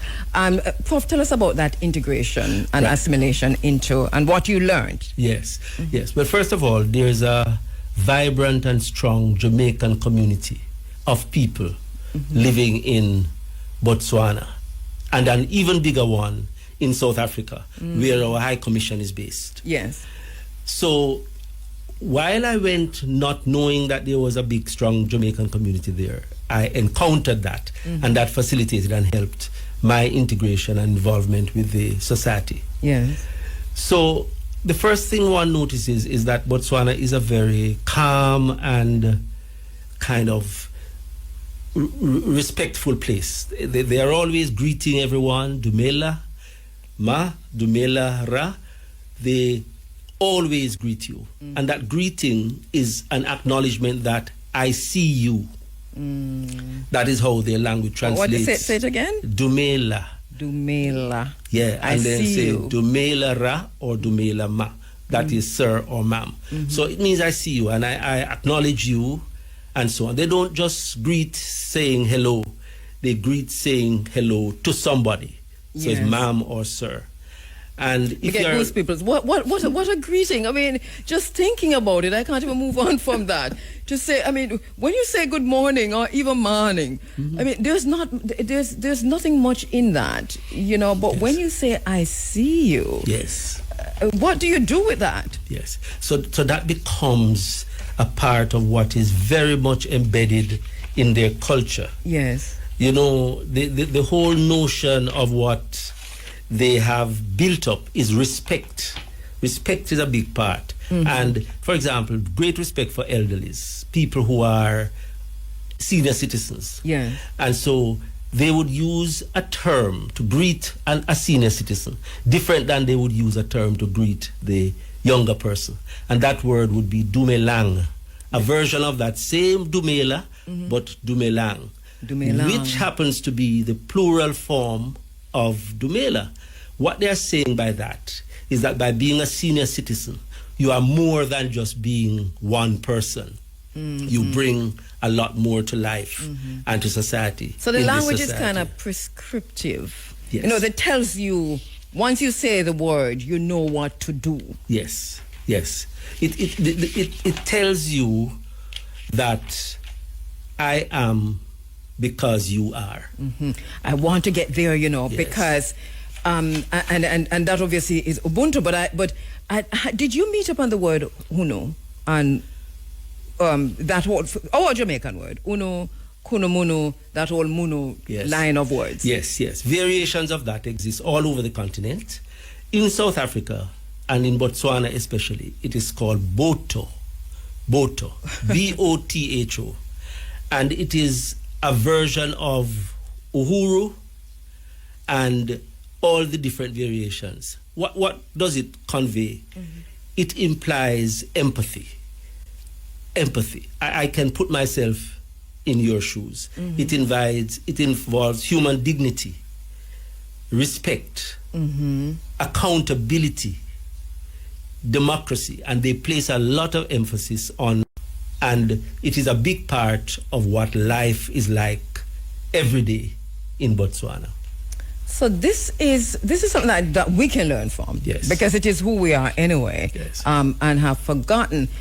But so let me ask you this about the how people understand this. But because even me, who's supposed to be a little bit more, I've progressed a little bit more in terms of understanding African cultures and language, right? Having a moment of cognitive dissonance a while ago to say, but how do the people understand that whole process in terms of, is there an understanding among individuals that this is Bota, this is who we are? Yeah. It comes very deeply from the tribal traditions of belonging to a community and respecting that community and respecting order and leadership and so on. So it comes from the people, and even younger people would still observe those respectful practices. It's ingrained in them. And I think, just as a Jamaican observing it, I think they love themselves. That's the only thing I can say. They really do love themselves. They know who they are, and they also can impart that love to their neighbor, to their family, and to their friends. And Botswana was colonized. It was indeed. It was indeed by the British up to 1966. But it has made great strides. One of the things that the British did not succeed in doing was to destroy the community level chiefdoms and that whole sector of community leadership by chiefs. And that is what they have used to help rebuild their society. I'll give you a quick example of how that works. University of Botswana was in need of reconstruction at a certain point. And the way they reconstructed the university was to make a call for every citizen to make a contribution to a fund. And the way that the people contributed was one person, one cow. Wow. Yes. So one person, one cow. I wonder if Damien Coffin is listening. One person, one goat. Yes. And they were able to build the institution by trading on those animals, etc., etc. And also base it and have it being founded as a community-funded institution that has since grown with state funds, but it started with the community life. And this wasn't seen as a devaluing the people, or so what about classism then in Botswana? Because you do that in Jamaica, because we see with Damien and him goat what happened here. You know that. Yeah. But what you could see happening is some tensions between a dominant tribal group and a less dominant tribal group. Right? So, for example, the Setswana speaking mainstream group are dominant, and the people who are in another part of the country called the Kalangas, who speak a different language, feel a certain tension and an inadequate representation. Kalangas? Yes, the Kalangas. We don't have something out in here, Kalanga what? Is Kalanga what? Probably do. Let me go back to the language a bit, because I think it's all connected. That so you're Jamaican, you're living on the continent of African Jamaican, you're living there. To what extent is because this Botswana is a Bantu language, right? To what extent do you see that replicating itself here in Jamaica, and the African retention, or just an everyday word? Because I know Uno, for example, is Bantu. Yes. So I can make easy connections in that respect with my visits to Ghana and to Nigeria. In Southern Africa, the Caribbean forced migration through slavery, enslavement of Africans, took place, as you know, more in the West Africa and in that region. Right. So the very obvious retentions and indications of that culture that we have brought isn't so strong in Southern Africa. But there are still elements, because the way you walk, the way you talk, the way they look at the Caribbean means that they regard us as brothers. They regard us as coming from one place. And they are very, very respectful of Jamaican and Caribbean people. Very, very respectful.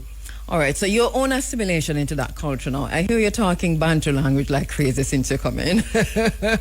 Did you learn the language? Are you in the process of learning? I'm in the process. I mean, it's a language that is not spoken internationally. Right. But people communicate with it. But English language is also a very dominant language in the society. What I was able to do was to begin to learn how to address students in basic ways in class, learn to call their names properly, because the names are long and different, and also learn to understand how they behave and why they behave. Culturally, we lived close to a gallery and cultural center called Tapong Gallery. And we were very active in that gallery, participating in the cultural life of the community. They had music sessions, drumming sessions, exhibitions. We purchased the art. We engaged and contributed very actively. So we became quite integrated, both within the university and within the context of the community, through an institution like Tapong, where we were able to kind of understand better what the society is like, how they handle marriages, how they handle funerals, how they handle engagements, all of those things that are so different than how we actually approach. Well, talk to us about, help us to understand that, how they handle marriages and funerals and... Okay. So on the engagement side, before you even get to marriage, marriage is a marriage of families, very explicitly so, even more than in our case. So the parents of the bride pay a bride price to the family of the groom, right? So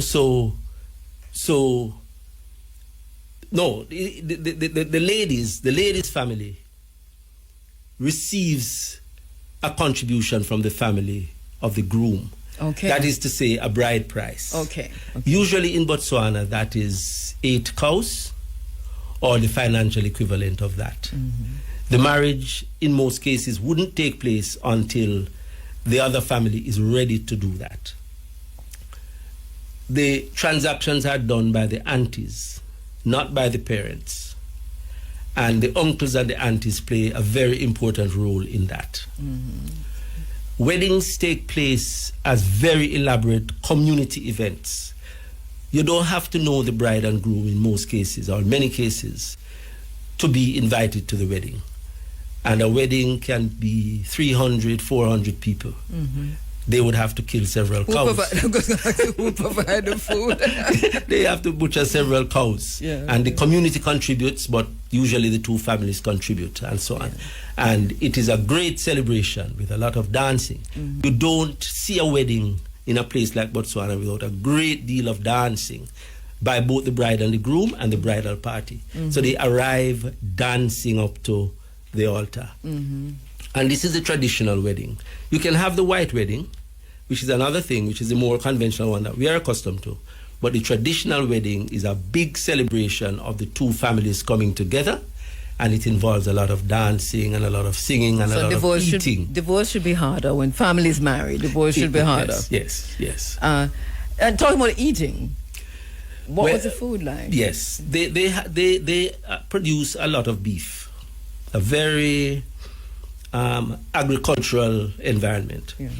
So their special dish is called seswa, which is pounded beef. Pounded beef? Yes, very tasty pounded beef, seasoned and pounded. That's like ground, like mince. Yes, but beef. it's pounded to dust? No, it has texture. Oh, okay. But it's pounded so that it's not solid beef. It is pounded beef, and they serve it with various starches like pap or kind of a cornmeal, a white cornmeal version, or a version of our dumpling, if you want another connection with us, and so on, right? And that is their special dish. Yeah. They do have some dishes that we recognize immediately when we get to Jamaica, like oxtail. But of course, there's no oxtail like the Jamaican oxtail. I have to say that because their oxtail doesn't include... I'm not saying anything. their oxtail doesn't include any beans, and the seasoning is not as good, and so on and so forth. So that is their thing. They also do a lot of vegetables, and they also like to cultivate a lot of what they eat.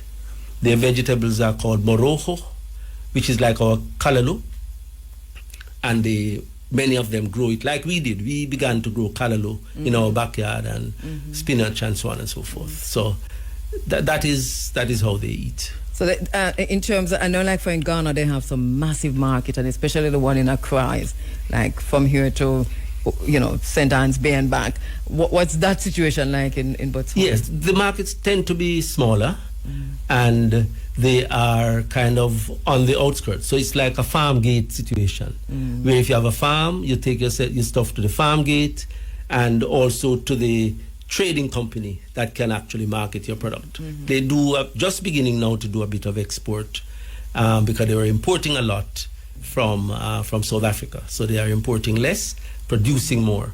But they don't have massive markets. I mean, the physical appearance of Gaborone, which is the capital, and the other cities, is a very clean and unhurried society, very organized. It's not hustling and bustling and selling juice and this and that. It's not that. I mean, I kind of miss that. Back. I kind of miss that. Oh, you miss that? Yes. Kingston, you didn't live, man. That's why. No, there's a vibe there that goes on. In Kenya, for example, there's always this selling vibe and this market. In Botswana, it's nothing like that. In South Africa, it's a bit more active and engaged.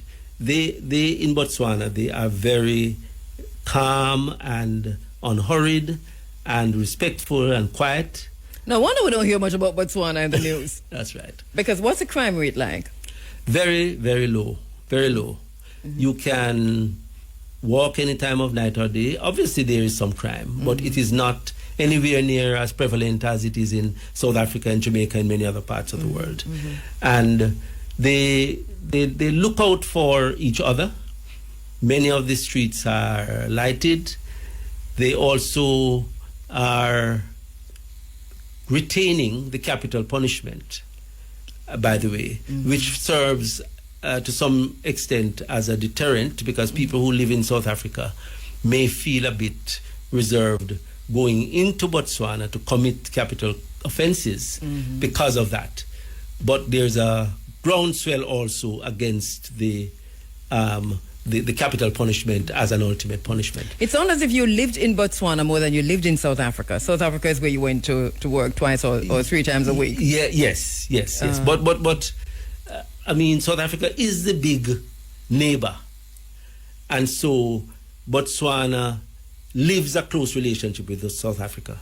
And so one is able to travel, one is able to do special events, but my residency was Botswana, which I really enjoyed because of the quiet, calm, reflective, analytical space that was. Did you do a lot of writing there? Because I know you're a published author and you've got many journals, journal articles, also books. And then 2024 was last year the Palgrave Handbook of Digital Everyday Life. A fairly substantial volume that's used internationally now about how people are dealing in this digital space, including how the global south should be and are already handling not only the broad digital but the AI issues that we are all confronted with right now. Yeah. Because you're wondering if and this is a question that has come to my mind many times going through this process of AGI or whatever they call it now, is the extent to which we might have dragged our feet on digitizing, especially with media and so on.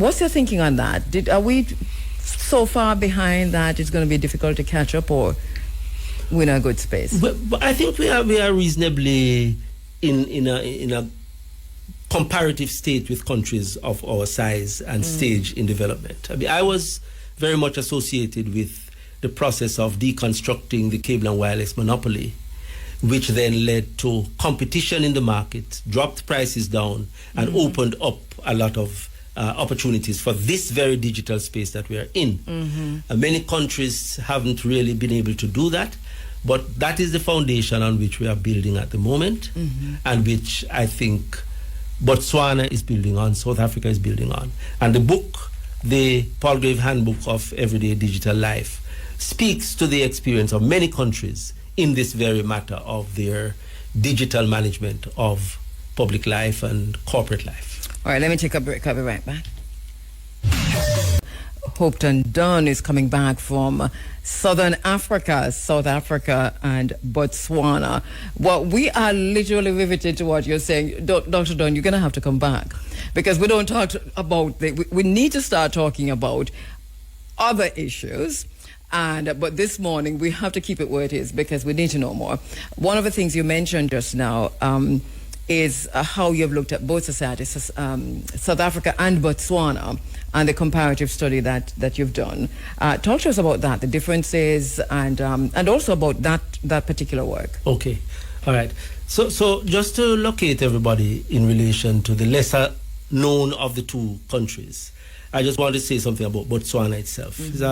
Botswana is a landlocked country, meaning it doesn't have access to the sea of its own, which means that its shipments and trading mostly go through South Africa. So that's already one of the comparative issues.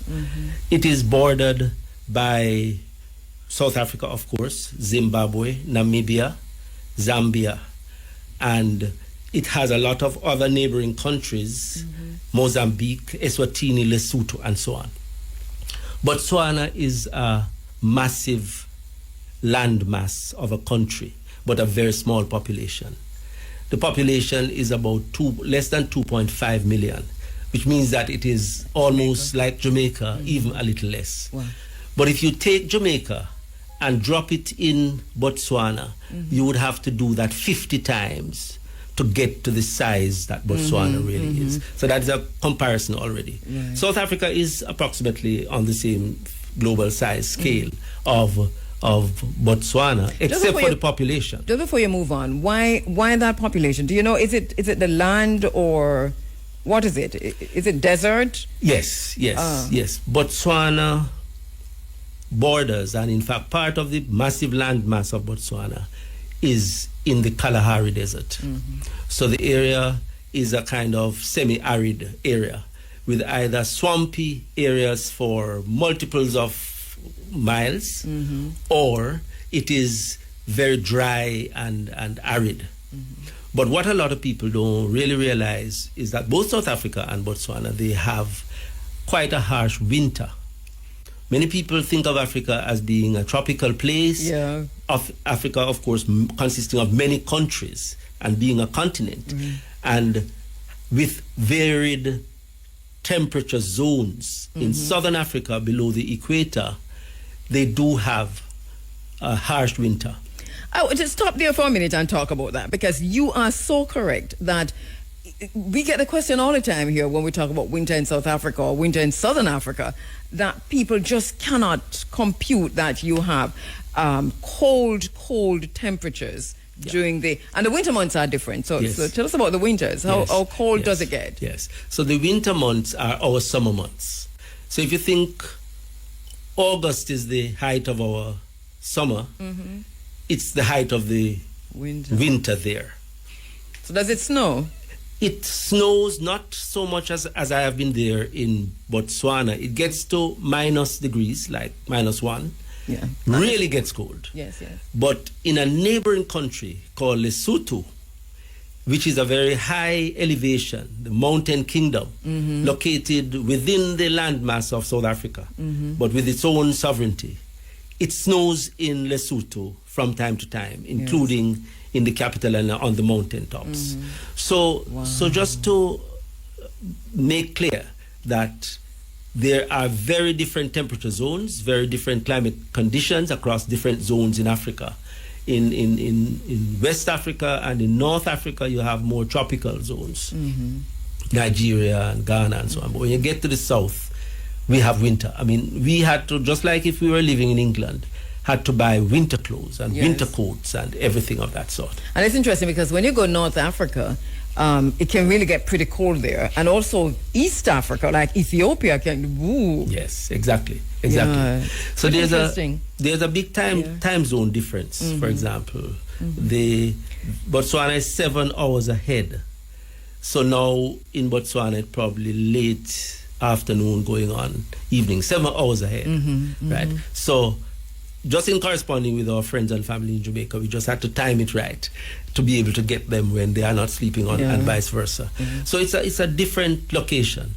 South Africa is on the same parallel as most of Botswana, and therefore they have similar things as I have just described. But South Africa is the big neighbor on the border of Botswana, where they do a lot of trading. Remember now, Botswana is landlocked. Botswana is largely a mining economy. 80% of their GDP is from diamonds, which means that they have to import mostly everything else. And it comes across the border through trucks. And so Botswana is somewhat dependent on South Africa, which is the big neighbor, as I've said, next door.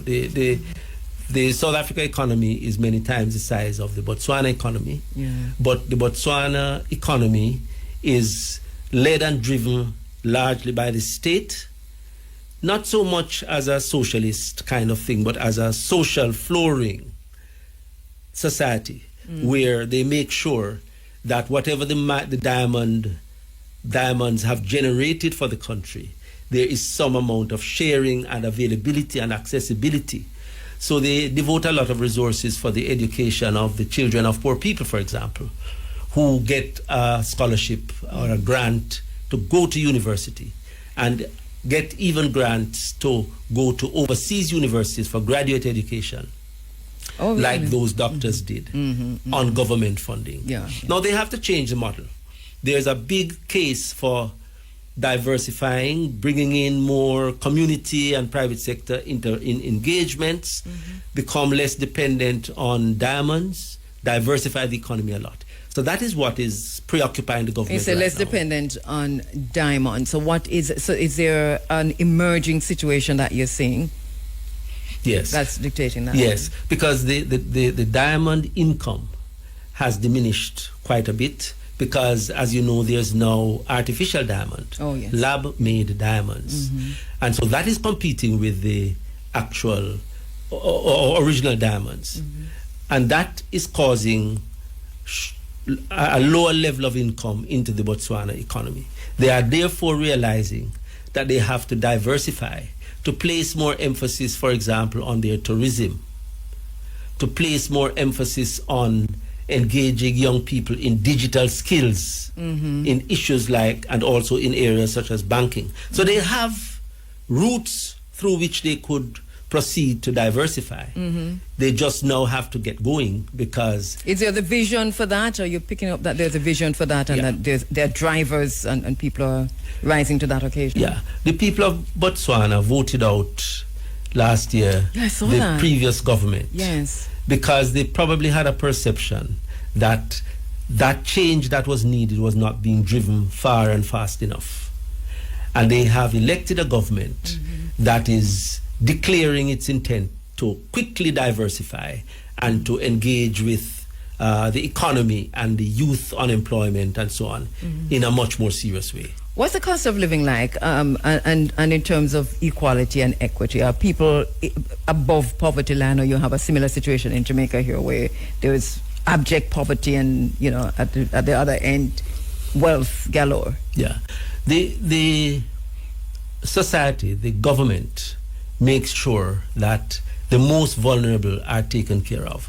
So there's no big, massive slum settlements that I have been able to see.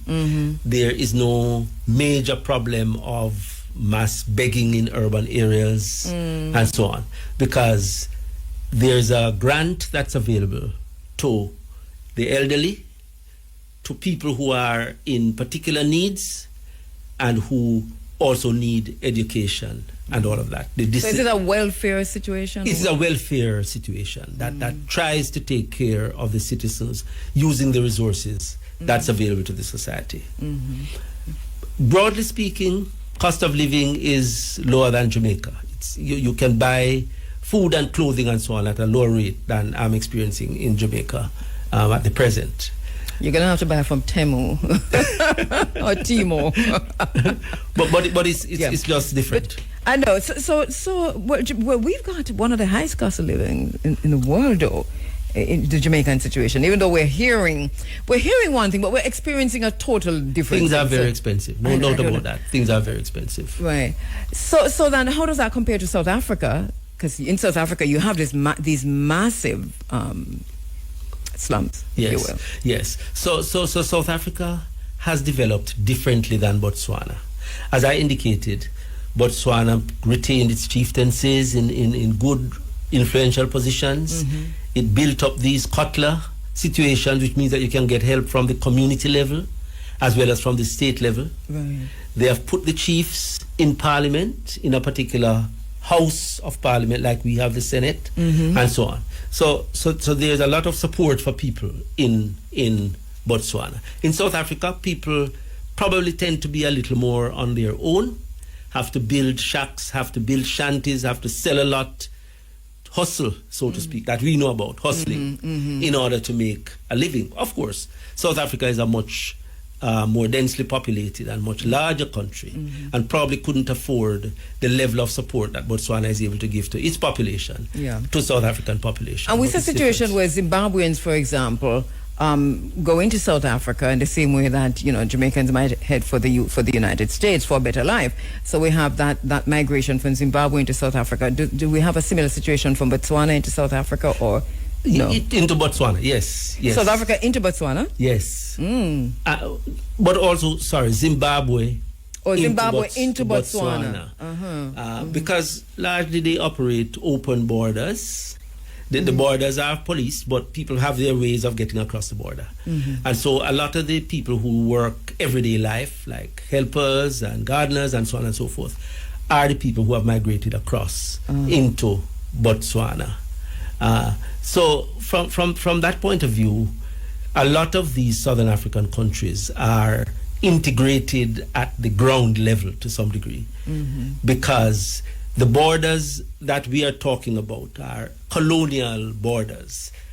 Many tribal groups spill from one country over to the other, just dissected by a colonial border, which was artificially imposed by some colonial authority. So in that respect, people correspond with each other, people help each other, and people are able to draw on the skill sets that are available respectively.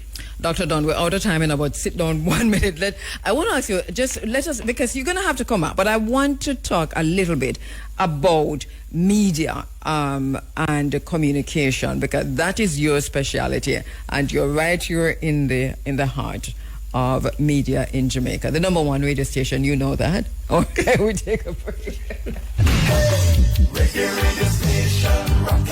This morning. I know when you left here it was running African. Was it Africa Forum before you left? Right, so here we are. So we had to build it out because it became what it was becoming. And it is still becoming. So as it happens, we're kind of building it out. Yes, allow me to congratulate you and to congratulate IRA FM.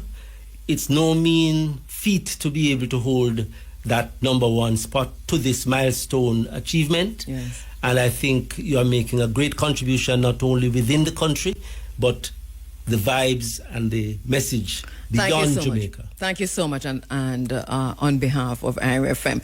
I mean, you are a media person. I mean, you've been in the regulatory seat. You've been in the academic seat. You've been in the policy seat in terms of crafting media policy. And so you've been out of the country for 6 years, even though engaging back and forth with the University of the West Indies. How, from your own perspective, just looking on, how has media developed and what's the progress that you're seeing here on the island in Jamaica? What has changed? What has frightened you? Yes. No, I think the growth that I was part of continues in the media landscape. But as you know, the media landscape is transforming, not just growing. And so while traditional media still have their place, I'm noticing a lot of presence of the digital media, the online media. And what is really exciting is the extent to which the traditional media are able to converge and co-broadcast with the digital media. Mm-hmm. So that is something which I think will continue. Yeah. And I think maintaining radio services, maintaining television services is always a challenge, especially now that a lot of the advertising is going on to the internet. Mm-hmm. But to be able to keep those systems up and running continues to be an achievement. Is there an argument still for digital TV, that whole conversation? Yes, I think everything is now getting to be digital. And a lot of the traditional television systems will be superseded, especially when we are talking not only about digital, but AI-driven television. Right? My concern is that with those developments, not only with television, where are the guardrails to manage our march into AI? And how are we managing the digital space in relation to ethical norms that are expected of us when we are in the broadcasting space? Mm-hmm. If the rules are not rewritten, we need to revisit the ethical codes. We need to revisit the rules to see how they match with managing the digital space that we are in. Mm-hmm. We don't want to overregulate. We don't want to go there too quickly. But at the same time, we need to be able to preserve the dignity of people and also to maintain media that's not accused of being fake. That's important. There's an interesting thing happening globally. For example, I don't know if you have eyes on it, what's happening in the US, what's happening in the UK in terms of censorship. And we see that creeping in here in Jamaica, but it really not as bad as the UK and the US. And I think part of that too goes to what you said earlier in terms of how legacy media has been able to kind of pivot into that space, into the spaces of AI and social media and so on. But for Jamaica itself, you're a consultant, so I don't want to be consulting with you when you're supposed to get paid for that.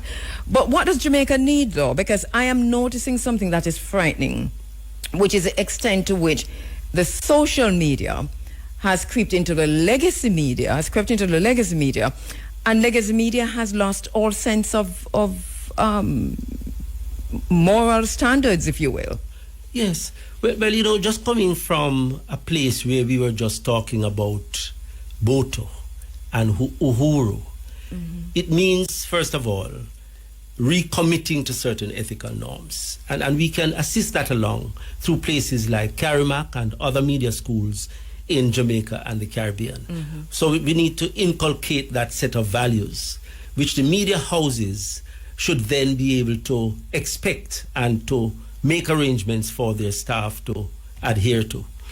But there's always a case for revisioning and rethinking the role that media is playing, how it is emerging, how it is managed.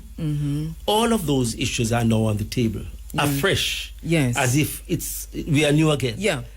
We have to rethink now how we are going to go forward, because at 35 or 75, we are into a different space now. You hear that? That's IRFM and RJ. I'm just never call with name. 35 and 75. We heard you loud and clear.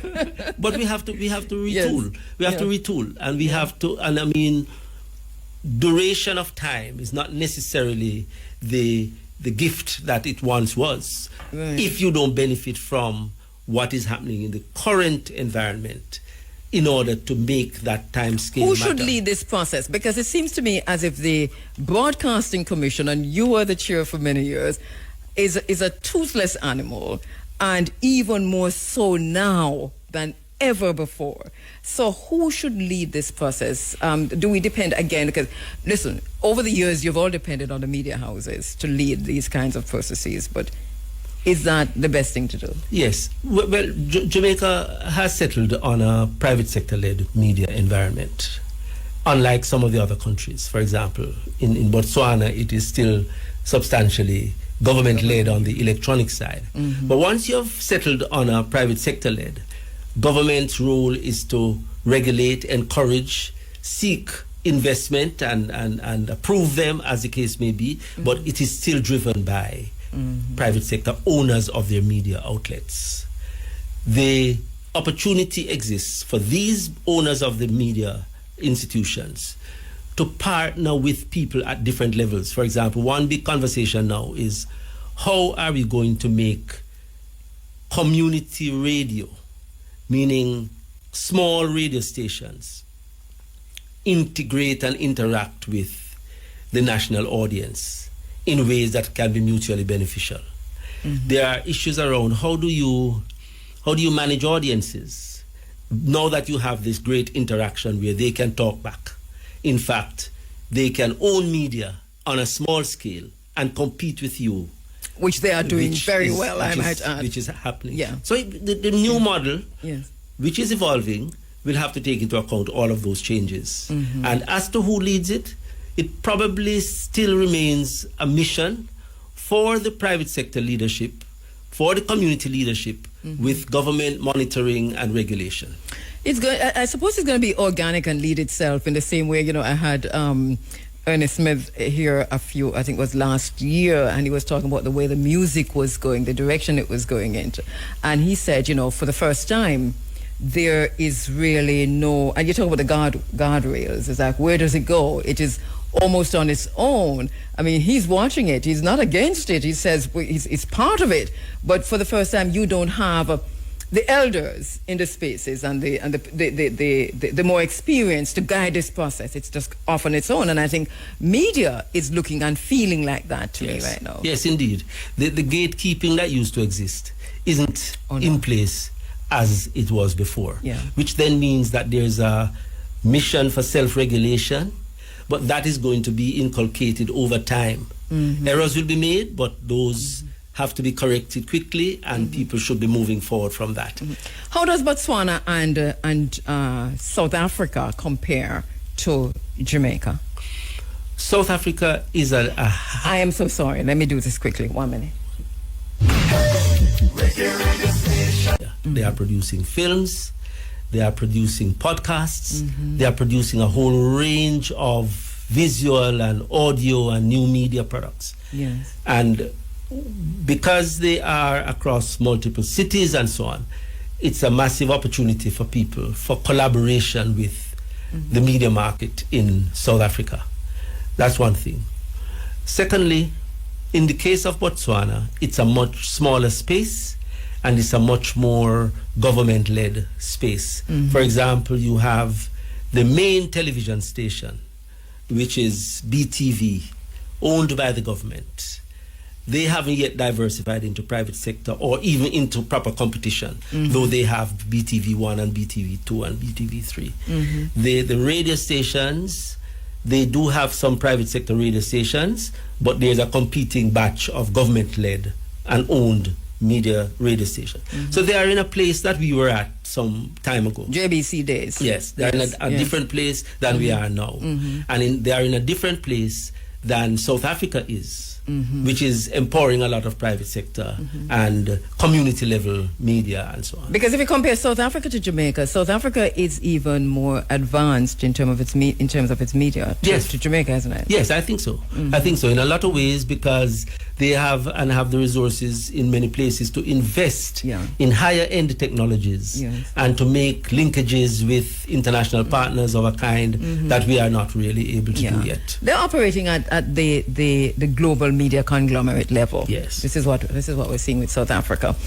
Wow, there's so much more to do. We haven't touched enough things, right? Plenty of things. I'm going to invite you back and we go through those, looking at, because I really want to tap into this the Pan-Africanism and want to look at what's happening in the universities and so on. But in the meantime, though, one of the things you said earlier, which a lot of questions have come in about, is for persons who are interested in going into Botswana, that opportunities exist. So if you could take a minute or two to kind of reiterate that for our listeners. There's so many questions coming in regarding that. Yes, I mean, Jamaica has a High Commission based in South Africa, but is also the High Commission for Botswana. That's an entry point in terms of inquiry. But since we're living in the digital space, and most of these places have websites, we can go to the university websites. Many universities in South Africa, not just the one that I am associated with, which is the biggest and most national one, but there are many others, where vacancies seem to exist. In the public sector, which is a heavy public sector in Botswana, they are not able to populate their positions, and therefore they are looking for people for various positions.